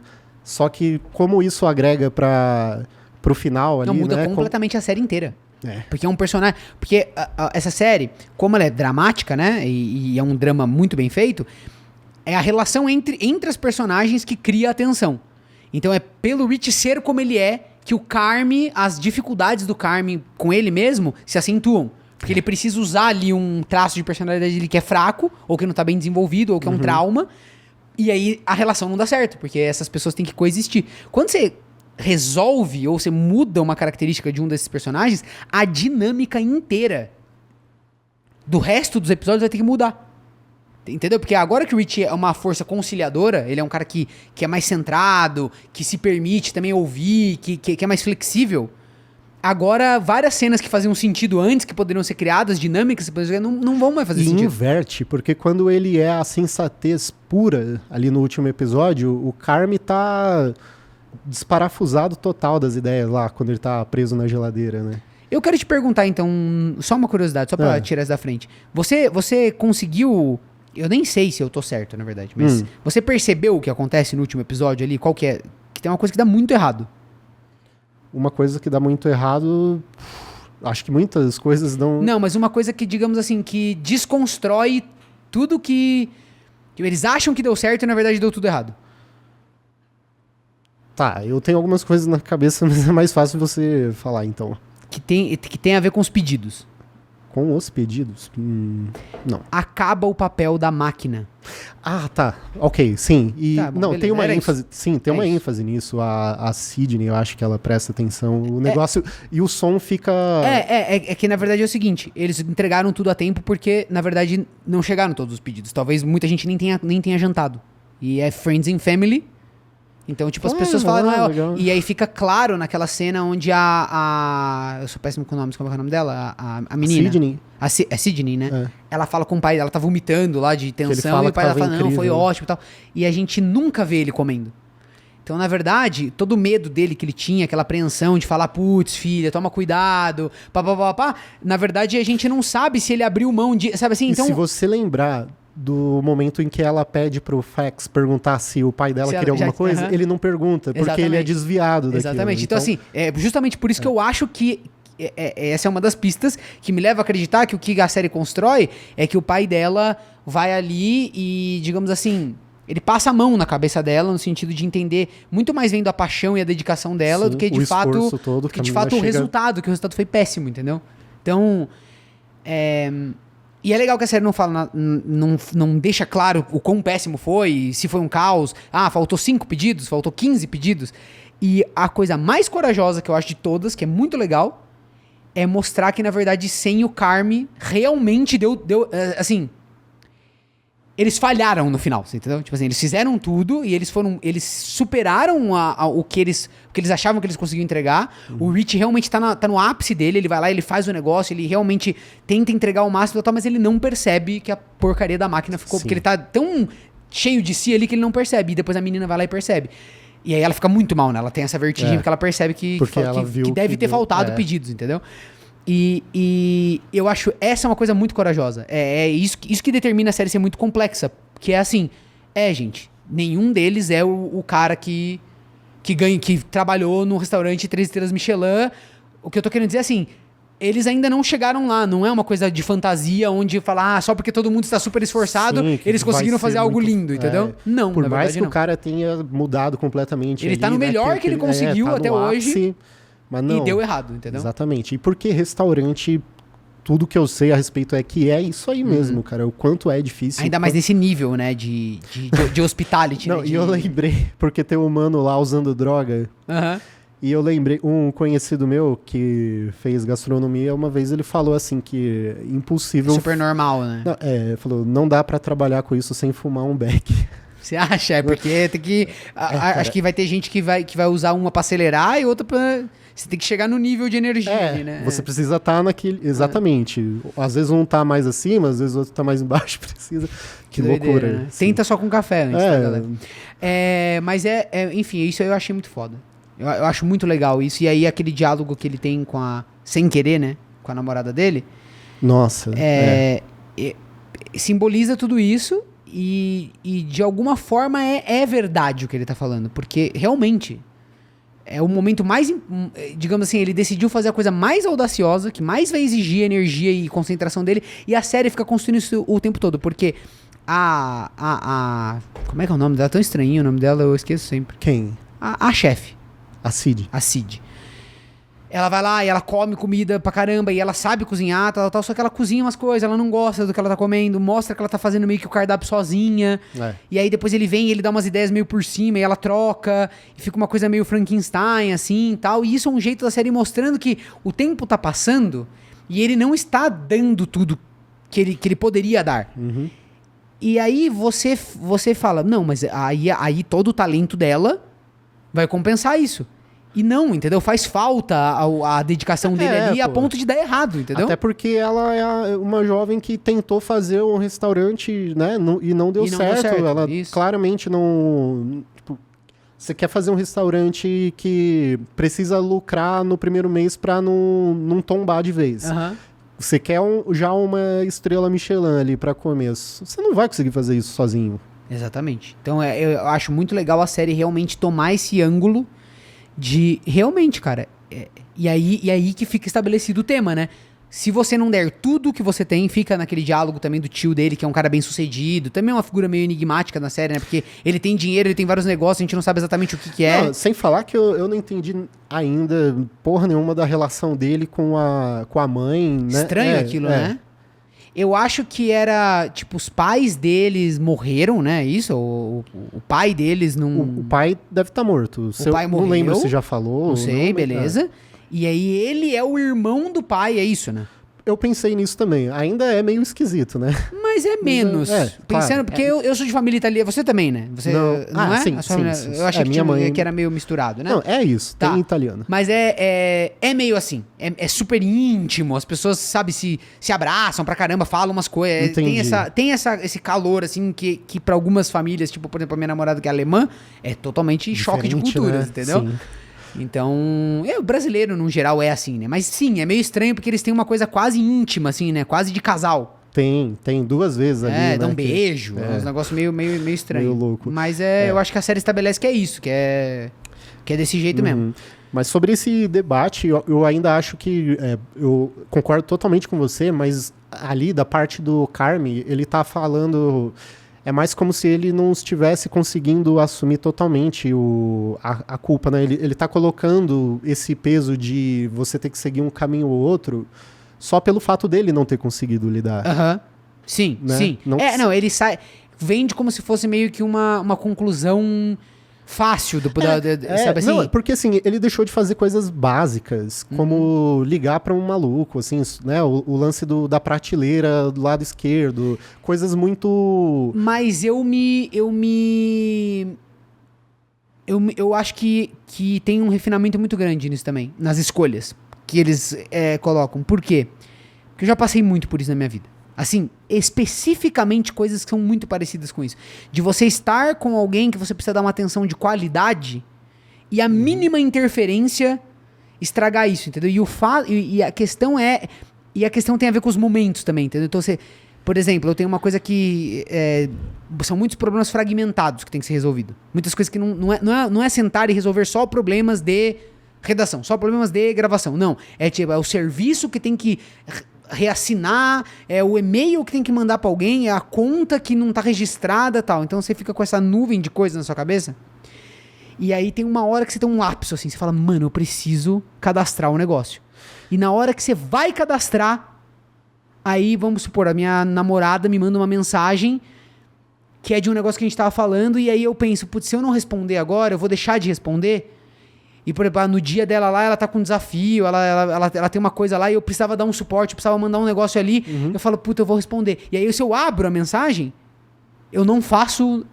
São pequenos momentos da sua vida, slots ali de foco. Eu concordo, mas o que a série passa é que ele não esteve tão por dentro dessas coisas. Né? Exatamente. Então... Não, a série tenta de alguma forma resumir que ele negligenciou essas coisas tal qual aqueles exemplos que ela mostra. Né? Ele negligenciou muitas, mas a série mostra tipo 2, assim. Sim, tipo, você entendeu? Eu concordo completamente com o exemplo que você deu, mas uma coisa é você estar tão imerso em tudo aquilo, como um administrador, e outra coisa é você estar distante daquilo. Sim. E isso ser a consequência dos erros, né? Que é o que aparenta. Que eu acho que é meio que uma mistura dos dois, não é? Pode ser. Eu acho que é meio uma mistura dos dois, e aí é isso, também a dificuldade de separar qual é que é a causa. Às vezes você tá só colocando a causa no teu relacionamento porque você não quer assumir pra você que o caos do teu desafio não foi do tamanho da tua capacidade. Mas tá o que a série mostra também ao mesmo tempo é porque é pela primeira vez que ele tá investindo nessa vida pessoal. Depois de tanto fazer mostra aquilo. que ele nunca foi numa festa, mostra que ele não foi na faculdade, ele não fez essas coisas, ele não fez nada, né? Ele não, e aí mostra depois no tal do episódio 6, né? Mostra que ele não... Que ele teve até a oportunidade de ir até ela, e aí tem aquela tia de Nova York lá, que é muito legal aquela cena merda. Também, né? Mano, assim, esse é o seu preferido? Você tem um... É muito difícil isso. É difícil. O 6 e o 7, eu acho. Também, tô nessa. 6 e 7. Por motivos muito diferentes. Eles são muito diferentes. Eu acho que o 6 é muito mais difícil de fazer. É muito mais... Ele é um episódio mais foda, eu acho. Eu acho que o 6 é um episódio mais foda. O 6 é o que vão escrever pros Emmys. Né? Tipo, e vai ganhar. O 7 é muito foda na parte do roteiro, O 6, ele tem um monte de coisas, uma questão intelectual envolvida ali, sim, concordo. Mas o 6, o audiovisual dele é muito complexo de fazer, as atuações são absurdas, os momentos, as ideias para os momentos e como esses momentos vão ficar registrados, assim, simbolizados, é absurdo. As atuações, velho, uma paulada. Você vê a Jamie Lee Curtis ali, tá mano. Que é isso, né? Ela pode ganhar prêmio facilmente por esse papel. Eu acho que vai, mano. Aí, de repente, tem o Bob Odenkirk ali, puta merda, velho. Muito a Sarah Paulson, como os caras são foda. A gente podia falar desse episódio um pouco, né? Vamos, porque ele trouxe um... Não sei, gente, vocês aí que assistiram... Putz, quando se trata de tema familiar, às vezes pega a gente, né, de um jeito e remete a tanta coisa. Esse é um episódio que vai pegar cada pessoa de um jeito diferente. Uma coisa que é muito forte pra mim é que a minha família é muito parecida com aquela família. Muito. Não tô falando dos problemas ainda, tô falando do jeito, a personalidade, o jeito que a gente é. Berro, gritaria o tempo todo, caos, sabe? Vai jogando as pessoas uma em cima da outra, sabe assim? Aí traz comida, aí aí fala mal da pessoa que não veio, sabe assim? As treta familiar, já vai ficando tudo explícito, não tem muito papas na língua, aí entra, atrapalha, e talvez pra alguém de fora o episódio pareça caricato. Mas não é muito caricato. Não é muito. Sabe assim? Representa muito bem muitas famílias. E a minha em especial, eu não sei, mas assim, principalmente natais. Eu tenho muito essa lembrança de tios, tias, conflitos, né? Muito parecido. Então já me pega aí, já. Claro, gente, como uma comédia dramática, ela abraça o absurdo da comédia, né? Sim. Em várias situações, mas existe toda uma realidade ali em volta desse absurdo. Mas eu acho que é pouco, tá? Eu também acho. Eu acho que abraça pouco, digamos assim, são as situações mais absurdas dentro do espectro do que ainda acontece. Do que ainda é plausível, sim. Então, eu acho que isso é um primeiro ponto de contato muito forte no meu caso em especial. Eu acho que eu consigo imaginar outras pessoas que têm outros tipos de família, que têm outras personalidades, que não vai ter essa conexão. Não vai se ver na tela daquele jeito ali, entendeu? Eu sei porque eu por exemplo, a minha namorada, que é de família alemã, eu vou lá no Natal deles e é absurdo. O negócio é muito diferente da minha família. E ela assistiu com você? Assistiu comigo. Qual foi a... Então, é porque ela conhece muito a minha família, né? Então ela ficou muito. Ela se sentiu conectada por conta da minha família, mas ela falou, nossa, não, realmente é. E não quer dizer que uma família é melhor que a outra, cada uma tem seu jeito, né? Nas famílias onde a personalidade é diferente, as pessoas vão falar mal uma da outra pelas costas. Né? Vai ter todo um outro código ali, né? Mas no caso daquele tipo de família que tá retratado ali, que eu não sei se é por serem italianos, eu acredito que sim. A série meio que compra isso também, né? Total. Vende isso, né? Aí tem essa coisa de falar alto, sabe assim, não segurar a boca, já fala logo na frente da pessoa o que tá pensando, né? Então essa é uma coisa que pra mim pegou muito, assim. E esse episódio é tão especial porque ele meio que responde certas coisas. Muitas coisas. Né, que antes a gente via que estavam jogadas, não jogadas de um jeito negativo, mas a gente... Você tinha que acreditar. Isso. Teve coisas muito traumáticas e ruins. Exatamente. E aí agora você viu. E as relações estão tão estabelecidas, você entende por que, tipo... Que é uma família, até quem não é parente ali, no caso do Rich, do Fack também... São os agregados, né? Por que esses caras tão malucos estão lá, né, com eles e não largam a mão? Exatamente. E o que eu ia falar é que esse episódio, ele, de novo, né, é ao contrário, ou seja, primeiro você conhece as pessoas e se acostuma bem com o jeito que elas funcionam, Sim. E depois você vê como foi construído aquilo. E nesse caso, é um choque absurdo, né? E é como a realidade, né? Primeiro você conhece alguém e fala, nossa, o cara é maluco, quebrado, ou não, o cara é muito dedicado e tal, e depois você vai... Ou reservado. Reservado, exatamente. E outra coisa que tem a ver com o que você tá falando é as revelações práticas mesmo, né? Revelações, digamos assim, por exemplo, a partir do Rich, como era a relação dele com a esposa. Como é que é ele pré-pai, né? Como que essa insegurança dele foi nascendo, não nascendo, mas foi se acentuando, né? Assim, aquela relação dele pedir o emprego ali, e aí ele já ter falado pra ela que ele tinha conseguido o emprego. E isso. E claramente alguma coisa deu errado aí nesse percurso, né? Exatamente, que a gente não vê, mas acontece. E aí eles não estão mais juntos também, então pode ter relação com tudo isso. Mas eles ainda têm uma relação muito saudável, aparentemente, né? Aliás, também não falamos dela, né? Eu esqueci o nome dessa atriz. Ela fez Community. Nossa, ela tá muito bem. Eu adoro ela, eu não sei o nome dela. Esqueci. Mas ela tá no Community. Eu vou te revelar um segredo aqui pra todos vocês, tá? Eu acho que ela é uma das atrizes mais bonitas pra mim. Eu acho ela muito... Mas é aquela bonita, é aquela beleza bem padrão, né? Que a gente fala, beleza padrão. Mas é impressionante, né? Porque ela tem um rosto muito... Quando você imagina, né? Um rosto de mulher branca, né? Tal. É tipo a Margot Robbie. Pra mim. Gillian Jacobs. Pra mim ela é a Margot Robbie 2 nesse sentido, sabe assim? É aquela beleza muito... Tipo, desenha uma mulher branca, loira, bonita. É ela, sabe assim? Ela tem essa coisa. Só que nessa série, ela já tá mais velha, ela usa ali um monte de coisas que eu não tinha visto ainda essa atriz usar. Então isso é bem muito legal de ver. Interessante, sim.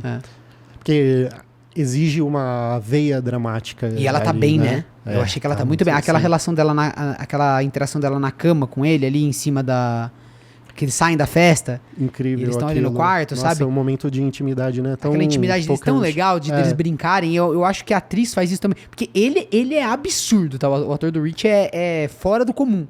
Se não ganhar, vai no mínimo ser indicado. O olhar desse cara é um negócio tão absurdamente... Tipo, aquelas cenas dele quando ele tá no estágio. Sim. Sabe, dele na casa dele sozinho, assim, e tem uns closes no olhar dele, assim, aquela feição mais cansada, mas tem uma ternura meio escondida ali, e um olho magnético, cara. Tem poucos atores que tem isso, né? Que só com a fisionomia o cara te pesca, assim, tipo sabe? Tipo o Anthony Hopkins, né? Exatamente. Eu acho que ele tem um poder nesse nível. Tem. Concordo. Porque muito do que tá passando ali naquele episódio 7 é através da expressão dele. E aí no 6, colocar ela com ele naquele momento super íntimo, exige dela uma profundidade também de transmitir essas coisas só com fisionomia, que ela alcança, cara. Sim, e tá. eu tô acostumado com ela no Community, que era um papel que não exigia muito dela como atora, como atriz, na minha opinião. Até porque ela não era tem proposta, né? meio que um retcon ali no Isso, Community, né? exatamente, Ela começa exatamente. de um jeito, né? Transforma. Exatamente. Então, foi bem impressionante. Eu fiquei impressionado com o desempenho dela, assim. Falei, nossa, cara. Sim, achei... Muito- Aquele episódio todo, como eu disse, é fantástico, tecnicamente falando. Como é o casamento perfeito da narrativa e da técnica. Como uma coisa não se sobrepõe à outra, né? Elas se fundem ali de um jeito avassalador. E não ficam velho. chamando atenção também, né? Olha só esse plano sequência que eu fiz aqui. Olha, vai ser um plano sequência, hein? Se Tipo, prepare, que isso foi muito difícil de ser feito. Em um momento quem eu nem tem- pensei nisso, cara. Se tem existe, né, pra gente que vê Trabalha com o com olhar mais... Ali, você sente, mas... Cara, The Bear faz de um jeito que o negócio vai acontecendo, né? Você não sai Eu dessa tô dizendo, realidade eles não pra estão se ficar- exibindo, você entendeu? Isso mesmo. Não é aquele audiovisual de exibido, que às vezes é legal, você quer. Lógico, Nossa, olha sim. esse plano sequência. Olha só. O contra-plongé, muito legal, tá ligado? Mas assim... Não, até porque tem um propósito. Como naquele episódio, acho que é o 7 da primeira temporada, que é um plano sequência na maior inteiro, parte, aham.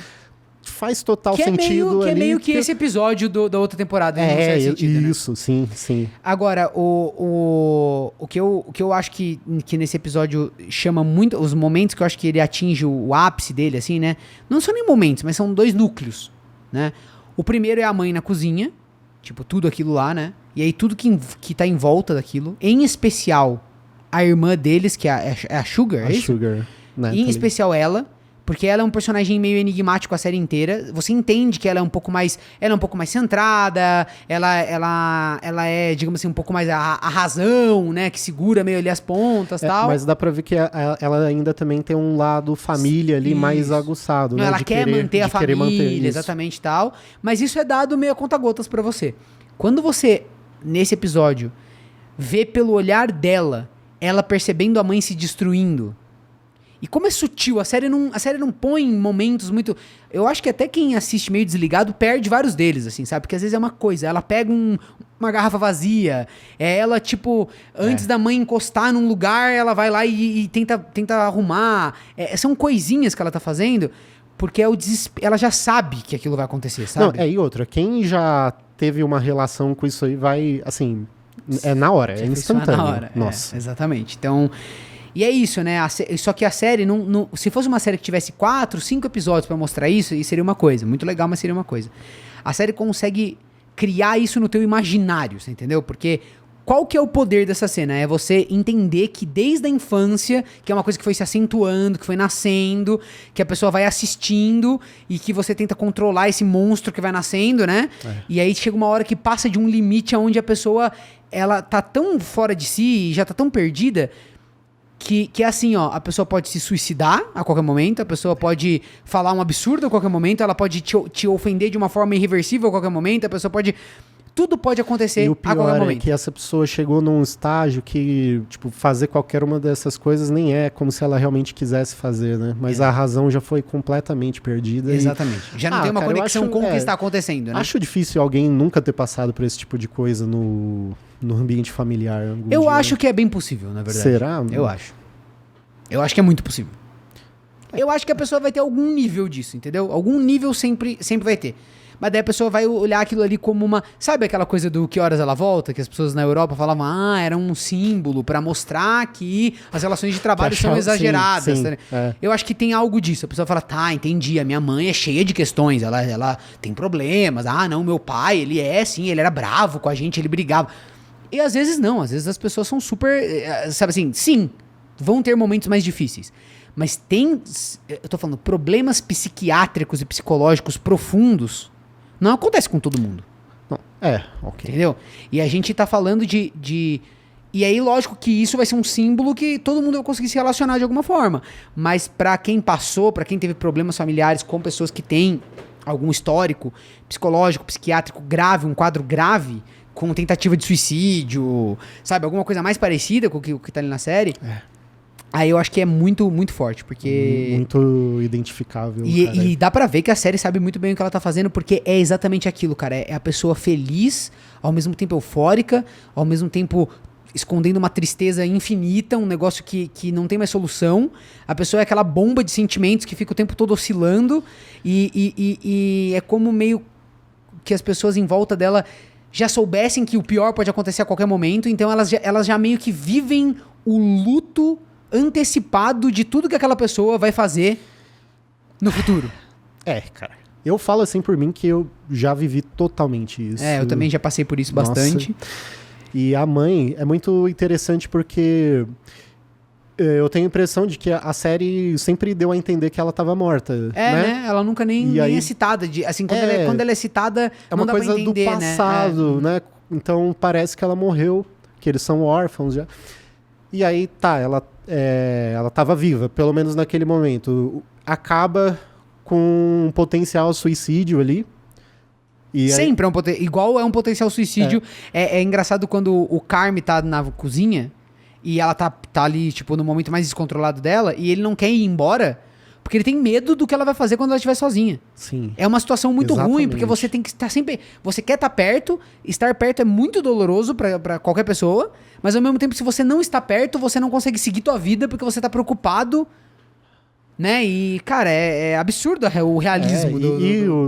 Os laços familiares, né? Ou com qualquer pessoa que você ama, é assim, o paradoxo do amor aí. A gente tá, né, diante daquilo, é destrutivo pra gente, mas ao mesmo tempo a gente... Não consegue não fazer. Não consegue, Pô. E, então, aí quando o episódio acaba... E parece, né? Talvez ela tenha morrido aí no Natal, que coisa traumática pra eles. Então, mais um plot twist com a mãe. Ela está viva. Ela aparece, né? E acho que... Eu não sei como você absorveu essa outra aparição dela. Eu tive até um sentimento catártico ali de que... o gesto dela ali, na verdade, foi muito de amor. Sim, exatamente. E o personagem lá, que eu esqueci o nome dele agora, o Pete, ele entende isso depois, né? Na hora que ele entra, ele fala, não fica chateado com ela hoje. Hoje eu acho que era muita coisa. E ele chora. Ele no começo, ele não tava entendendo. Ele falou, não, gente, você vai deixar de entrar, você vai deixar de viver isso. Eles querem você ali perto, tal. E ela fala, não, eles fizeram algo legal e eu quero que isso fique pra eles. E isso eu acho muito foda. Achei, e acho que a Olivia Colman... A Olivia Colman.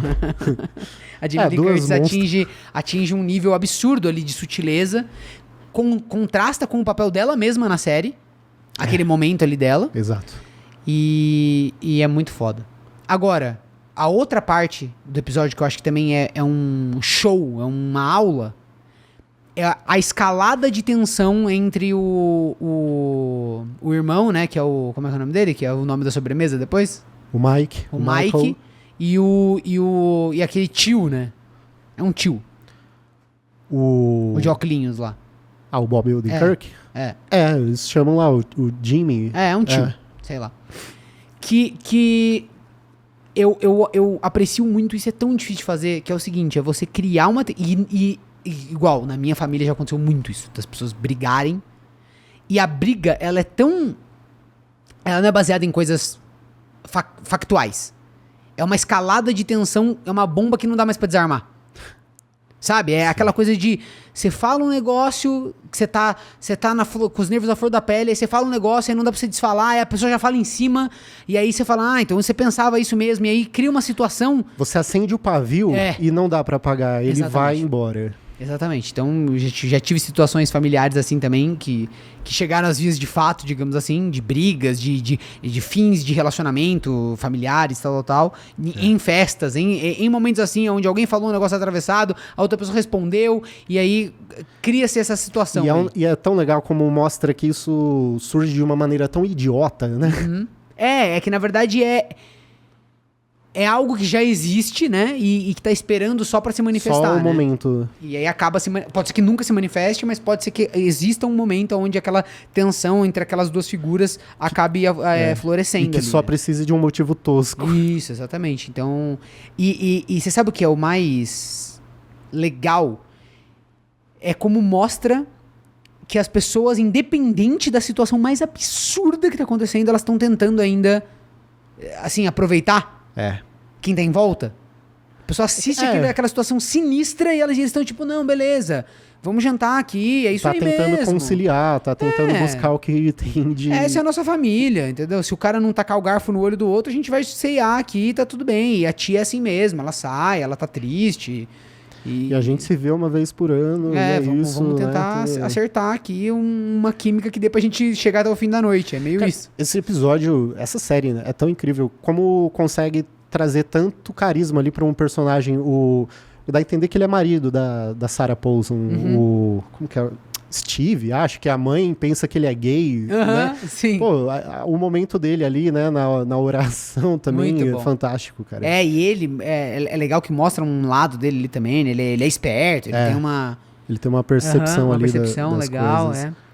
Então, é legal pra mostrar que todo mundo ali, ele meio que representa, né? Tipo assim, as pessoas que não estão envolvidas, mas que todo mundo ali sente aquelas dores coletivamente, entende a zica que tá estabelecida ali, né? Que não tem nenhum segredo, digamos assim, né? Que as pessoas entendem perfeitamente o que tá desenhado ali, né? Não, e mostra também tão poucos detalhes. O Pete, por exemplo, que é o cara é gente boa demais, né? Ele com aquela personalidade dele sendo humilhado, todas as vezes que ele aparece, ele é humilhado, ele é humilhado, exatamente. E ele suporta aquele jeito daquelas pessoas. Numa boa. E aí tem a tia, né, cara? Eu acho essa cena com o Carme, ela é super simbólica, né? Porque ele tava numa situação ali, aí falando mais da história mesmo, ele tava numa situação onde ele era um cara meio extraordinário, meio diferente de todo mundo e tal, e ele tava numas de pensar de fazer outras coisas, né? De seguir outros caminhos. E aí essa tia dele chega lá e ela representa meio esse desejo de alcançar algo a mais, né? De ir mais além. E é como... Eu entendo isso como se fosse a própria consciência dele, né? Mas lógico, não como a própria consciência, mas assim, é o conflito desse personagem que tá ali materializado nessa figura. Que é alguém que chega e verbaliza pra gente o que é a grande dualidade da vida do cara. Que é, você sabe que esse ambiente aqui, por mais que você goste das pessoas, não te faz bem. É o que ele quer, é o que ele precisa, mas é o que ele reluta em admitir, talvez. Isso. Fala assim, você sabe que aqui, que isso aqui não vai permitir você ser quem você é e você atingir tudo que você pode atingir. E você tem que continuar, cara. Você não vai desistir. Então você vai ter que dar tchau pra isso aqui, vai ter que deixar isso aqui um tempo, vai ter que falhar, entre aspas, com essas pessoas, vai ter que se afastar desse ambiente horrível, tóxico, mas cheio de pessoas que você ama, e ir atrás de progredir e ir pra frente com a sua vida, sabe? É isso. E, sério, se isso não é identificável pra você, nossa, você não faz ideia do quanto você tem sorte. Sorte, né? Exatamente. Mas eu acho que em algum ponto, isso eu acho que talvez pelo menos essa conexão é mais fácil. Um pouco. No sentido que você sempre tem que sair de casa, né? Você sempre tem que, sabe assim, abandonar os heróis da infância. Ou você vai ver os seus pais errando.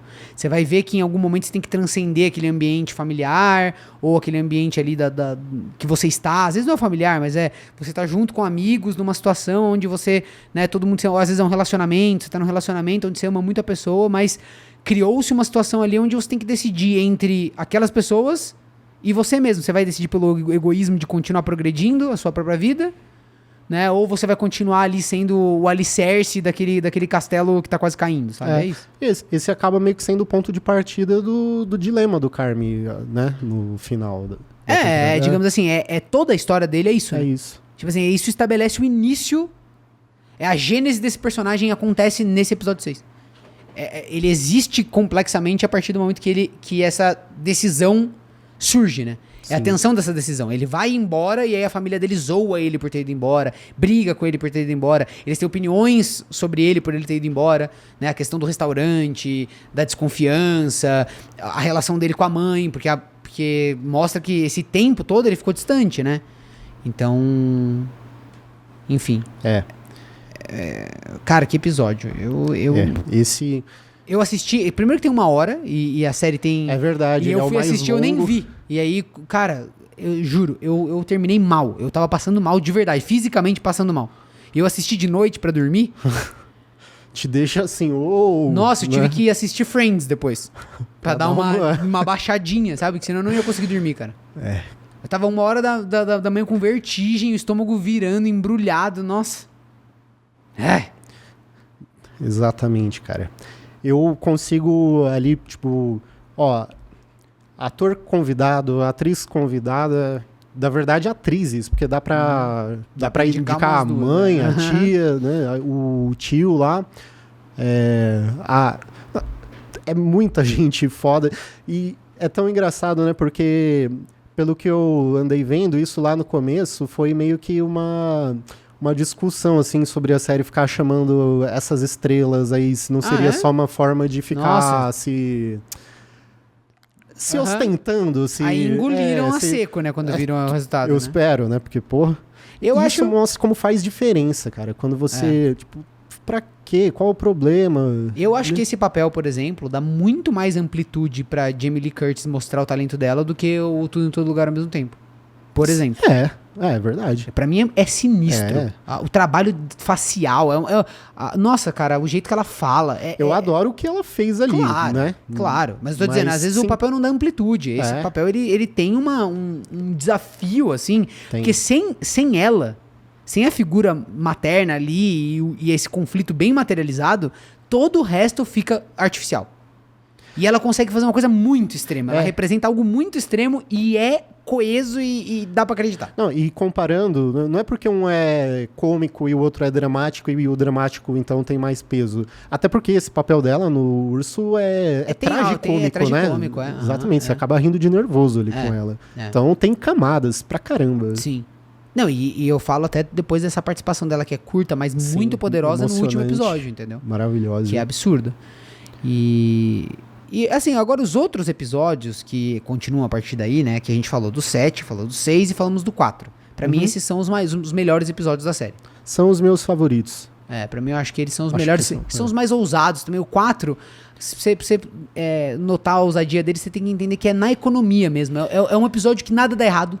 Quase não tem conflito. Tipo, a missão dele é ir pra Copenhague e aprender a fazer sobremesas. E aí tem a mãe dele que poderia falecer. Isso que eu ia falar. Ela não falece. Sabe, é tudo tão linear que você fala, vai ser uma coisa muito meia bomba. O lance da mãe vem na hora certa, né? Lá no final, é quando, tipo, tem essa coisa, né? O que vem pra dar certo, o que vem pra dar errado, né? Pra atrapalhar. Sim. Fazendo já um gancho aí pra próxima temporada. Então... E assim, mas eu acho que o último episódio, ele é também muito bom. Tem coisas bem interessantes, como, por exemplo, o jogo com o som, né? Quando você muda dos ambientes. Fantástico. Nossa, eu falei isso. Quando tá aquela coisa, aquele clima de tensão com a trilha sonora, como a trilha sonora muda abruptamente, mas quando de uma forma muito natural quando passa pela porta. Que deve ser, eles tentam simular a sensação de realmente você ser a pessoa que muda de um ambiente pro outro. E tudo contribui. A fotografia se transforma. É muito foda, mano. O estudo deles ali de ambientação é sensacional. Sonora, visual. Eles incrível. Vão longe nisso. Né? Vão muito longe. A ideia, eu acho, do Carmen ficar preso lá no freezer, ela é muito boa. Ela é boa em vários níveis, porque traz, tipo, não é só uma coisa que acontece pelo acaso, é uma consequência do ato dele, ou da falta do ato. Exatamente. Que é toda a discussão do negócio. E acaba amarrado com aqueles diálogos finais. Então, assim, é legal. É o tema da temporada e da série, de uma forma geral. Aí isso fica... eles usam essa própria tensão pra criar uma situação onde ele é displicente com o negócio e não chama o cara pra arrumar. E aí ele fica preso dentro do negócio por conta disso. E no final, a temporada termina com isso sendo o dispositivo que é usado pra gerar ali o diálogo mais... Sim. E uma relação ali com uma personagem que veio, né? Uma personagem nova. Ótima também. Ótima personagem. Eu tava esperando que ela ia ser uma outra coisa. Tipo assim, que ela seria, né, a razão dele se desvirtuar de alguma forma. E ela não é. Sim. E que ela... Não sei, eu tive uma impressão de que ela ia ser uma personagem meio porra louca, assim. Porque... Depois, né, ele passa o número errado, ela dá um jeito, assim, eu falei, ixi, ela é meio... mas a série dá a entender que ela era meio... Ela era nerd gordinha quando ela era adolescente, né? E ela fica eles enfatizam depois. isso. Ela fica gata depois. Mas eles sempre tiveram uma conexão ali e tal. E ela tinha um crush nele, né? E ele também tinha nela. Exatamente. Então eles se admiravam à distância, aquela coisa bem da adolescência, né? De não conseguir ali verbalizar e demonstrar e tal. Só que um acerto muito grande na construção dessa personagem é colocar ela como alguém muito fora da curva. Ela é médica, ela não é como se o Carmen estivesse se relacionando com alguém que tem uma vida super tranquila e etc. Estabelece muito bem naquele diálogo lá entre eles, que ela fala assim, como é que é? Porra, você foi fazer... Deve ser uma merda. Deve ser uma merda. Ela e no restaurante é idêntico, né? Exatamente. Então somos dois malucos, é tipo isso. Sim. Que a série... E também, assim, como ela é uma figura apaixonante e a direção capta isso, né? Com uns planos, ela muitas vezes é captada com uns planos muito contemplativos. Você teve essa percepção? Sim. É meio a forma como ele admira ela, aquela idealização ali. E aí é legal... E outra coisa, tá? Que é muito da hora nessa série. Que eu tenho reparado cada vez mais, eu acho que tem a ver até com esse advento da ultra qualidade, né? Porque daí você tem que tomar uma decisão, né? Quando você tem câmeras com close muito fechado e você tem imagens em 18 milhões de K, que você vê os poros da pessoa, você vê cravo. Essa imperfeição, né? Digamos. E aí você consegue resolver isso com maquiagem, né? E aí você resolve com maquiagem, não é que vai parecer que a pessoa está maquiada, mas vai parecer que a pessoa tem uma pele melhor do que ela tem de fato. Lisinha, né? tal. E essa série não usa isso nunca.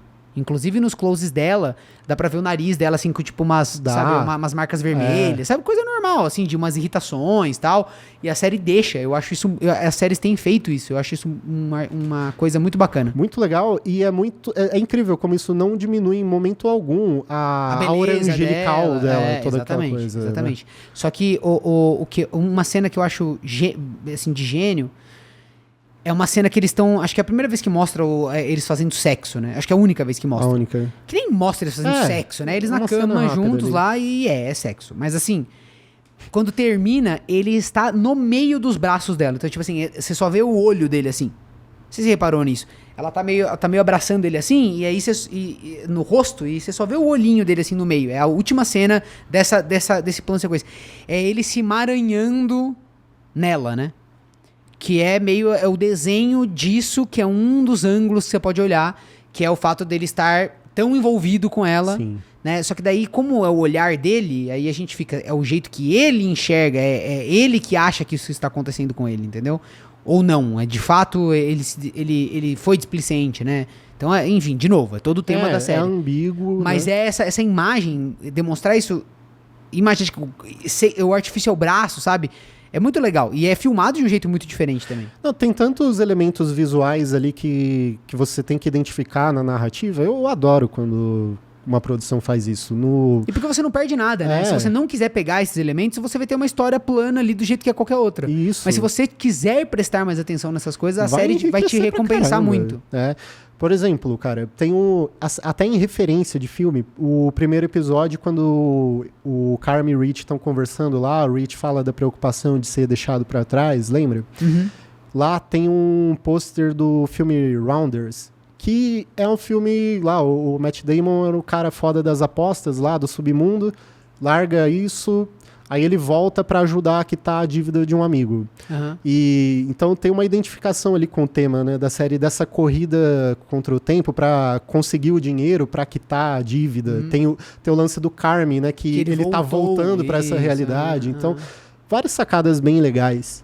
É bem rico nesse sentido também. De novo, a gente falou, né? Todo jeito de comunicação, o jeito que os episódios começam, a cidade enquanto, né? Que é uma personagem também. Exatamente. Isso eu ia até falar, a gente sempre fala a cidade como personagem, tá? Mas nesse caso né? Nesse caso é mesmo. Muita coisa legal. O jeito que quando tem deslocamento na cidade...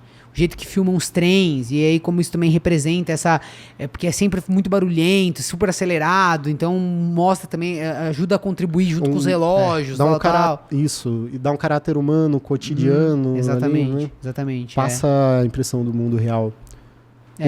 O prato, tem várias rimas, né, que ficam acontecendo o tempo todo. Sim. Ela, quando ela tá experimentando um monte de coisa e tentando ter ideias, né, e aí tem aquele prato, que é aquele prato totalmente cheio caótico, de verde, não sei o que lá e tal...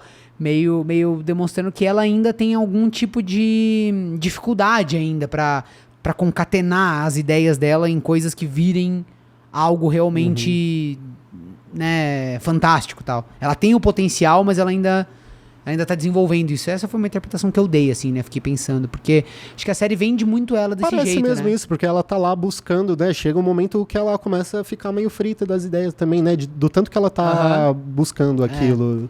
Tem essa coisa dela ir atrás de um monte de gente que ela conhece, de restaurantes lá, e depois ela tem uma coisa bem rapidinho que acontece, que é quando ela tá indo, acho que já é no penúltimo episódio, ela tá indo pro restaurante e ela passa na frente de um dos restaurantes Que fecha. que vai fechar em uma semana, assim, e tal. Então, é isso, é uma série que não vai verbalizar as coisas muito. Eles usam muito isso de só pôr na câmera e é isso, você tem que prestar atenção. O fato do negócio fechar é significativo demais, pô, né? Não, porque simboliza isso de que ela não tá confiando muito no cara. Exato. E com razão, a série depois desenha que é isso, né? Ele vacilou mesmo com eles ali, entendeu? O motivo por ele ter vacilado aí é uma coisa que fica mais aberta. Não, e até que ponto vale ela buscar essa confiança nele, né, pra alcançar uma coisa sobre o sonho dela, né? E, tipo, ou se é melhor ela pular fora, né? Tá vendo que é uma furada e buscar um outro jeito de voar. Eu acho que sim. Aí o personagem dela tem esse lance dela ter uma origem humilde e ela ter que sempre ficar escolhendo entre o sonho dela ou algo mais concreto, né? Algo que vai garantir, assim, uma sobrevida, né? O lance do pai, né? Isso, acho que essa é a coisa mais fácil de alguém se identificar, do pai não curtir muito o que o filho quer fazer. Vai fazer pô, mas você não quer fazer direito? Aquela coisa, né? Não, vai fazer essa coisa aí que é incerta. Vai fazer videozinho pra internet. Vai estudar audiovisual pra ficar catando escrever roteiro, tá louco? Vai morrer de fome. The Bear, o Urso, se tornou assim uma das minhas séries favoritas. Eu acho que muito porque tem essa identificação tanto do tema que transpassa a minha história pessoal de um jeito bem importante. Também tem essa questão da família, do núcleo familiar. Então é uma série que, digamos, é difícil pra mim separar se eu acharia tudo isso, se não tivesse esses pontos tão grandes de identificação. Mas com certeza é uma série feita com um capricho extremo. Mesmo eu achando que eles mudaram um pouco a química de como é feito e fizeram assim um movimento meio Ted Lasso, só que muito mais bem feito que o Ted Lasso, na minha opinião. Muito, mas porque Ted Lasso pra mim não fica muito bom depois. É que você não gosta da segunda ou da terceira?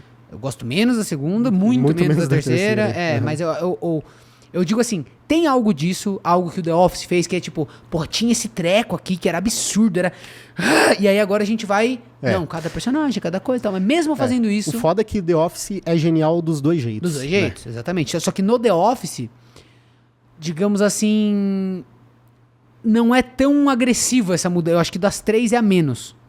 Porque a série já era uma série de humor, porque já era do absurdo. Continua tendo isso, a vergonha alheia, eles mexem só no grau, você entendeu? Eles mexem assim, é um pouco menos, o Michael é menos cuzão, ele é mais ingênuo, tal, eles dão uma ajustada por quê? Porque é pra você amar os personagens no long run, né? Você se identificar com eles. O que eu acho que o The Bear faz é bem mais difícil, porque, tipo assim, era uma coisa muito fechada, muito focada, e aí agora a gente tem que abrir e criar novos conflitos no meio do caminho que sejam tão significativos quanto aqueles que a gente imaginou, super simbólicos e etc. Então, mesmo fazendo isso, eu acho que a série se mantém sendo uma série excepcional. Muito acima da média. Muito acima da média. Não, e eu tô fazendo aqui, né, uma reflexão, cara, eu não sei se tô certo ou se não tô, mas isso me parece muito, como você falou, da reação que os seus amigos tiveram de não curtir tanto, me parece, a série aborda isso muito nas 2 temporadas, a dificuldade de abraçar o novo.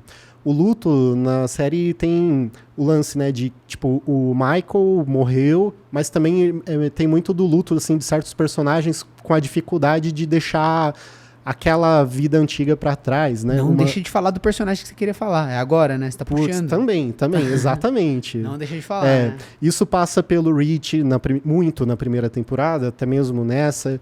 A Tina, aí na primeira ela já passa por uma grande transformação, quando ela começa a respeitar a Sidney. E o Ibra, cara, um personagem que, tipo... No segundo episódio, né, ele recebe uma puta oportunidade que a Tina acha incrível, e ele, naquele ambiente, é muito triste ver aquilo, ele se sente ultrapassado na escola. E aí ele acha que não é pra ele, sai, e a gente nunca mais vê o personagem por um bom tempo. E não sei você, mas ficou na minha cabeça de, tipo, não, ele vai voltar em algum momento, lógico, não tem como. Eu imaginava que ele ia aparecer. E aí depois ele volta fumando um charutaço. Charuto imenso. O maior charuto que eu já vi na vida. Meu mano, Deus que do é céu. aquilo, velho? Puta que pariu. É normal aquilo, será? Sei lá.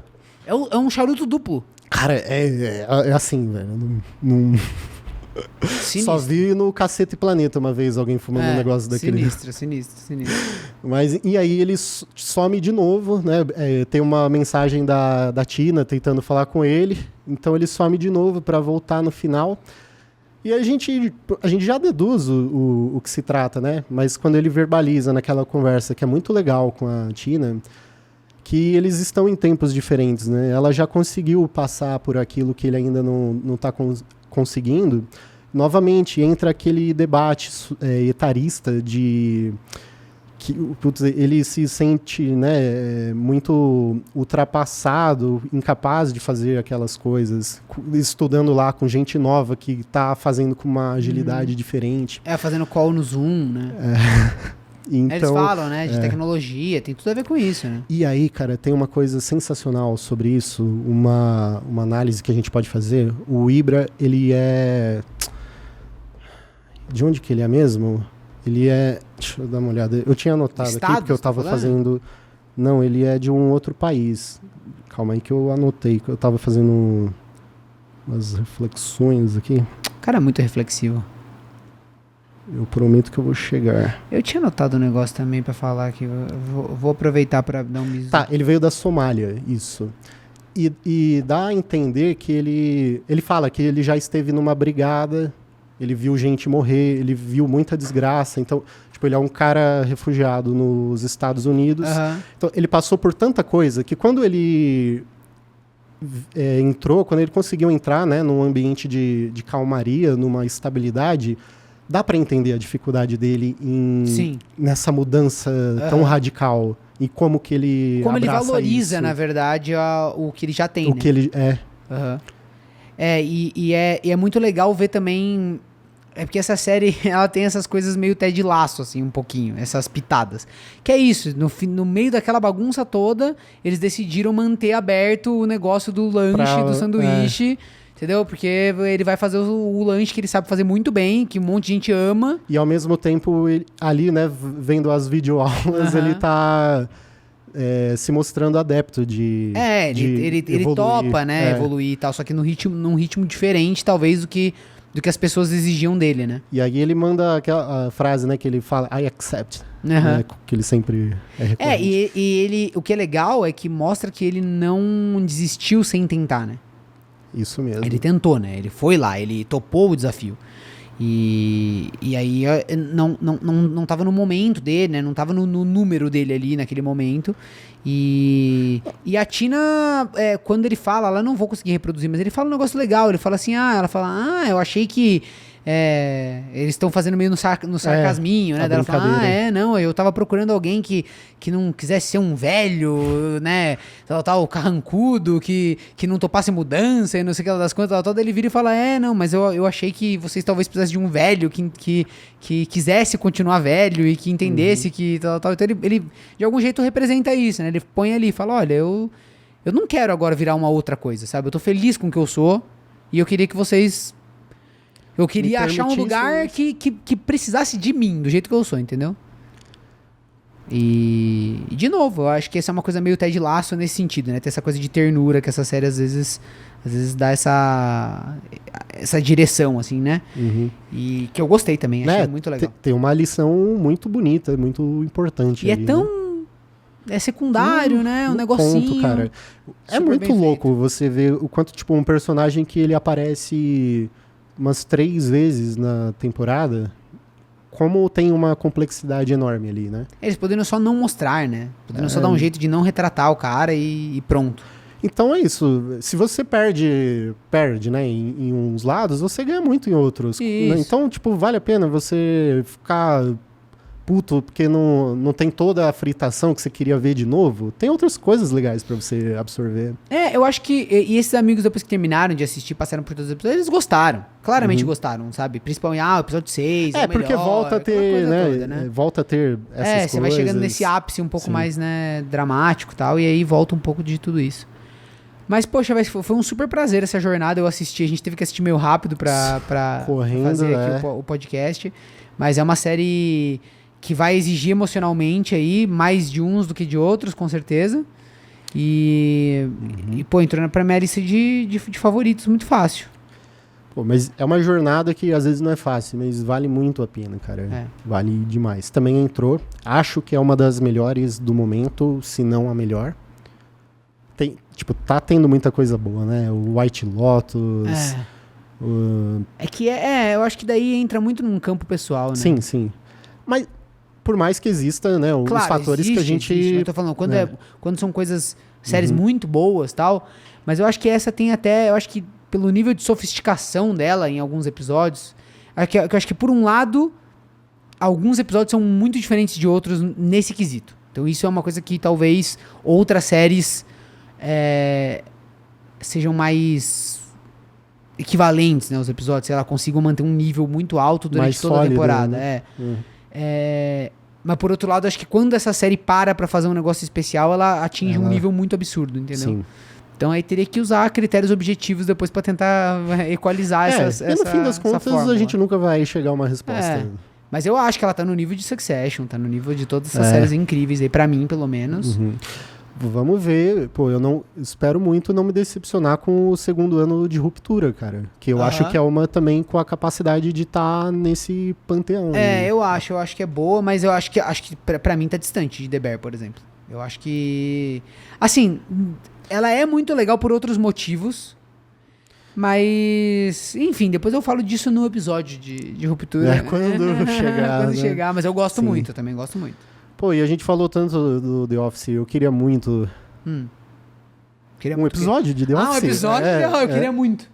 Ele queria muito. Vamos fazer um episódio de The Office. A gente tem que fazer aqui, ó. Inclusive, recados finais pra vocês. Recados finais? Ou você tá com... Não, nada mais. Tá satisfeito? Tô muito. Primeira coisa, a gente quer ideias de vocês de temas pra gente... Tanto de temas quanto de convidados também, então deixem aí, a gente tá em todos os comentários.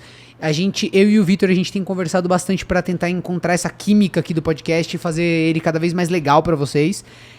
A gente faz de uma forma bem natural, né? A gente vem aqui e conversa, porque eu e o Vitor a gente conversa sobre audiovisual mesmo, sobre as séries que a gente assiste.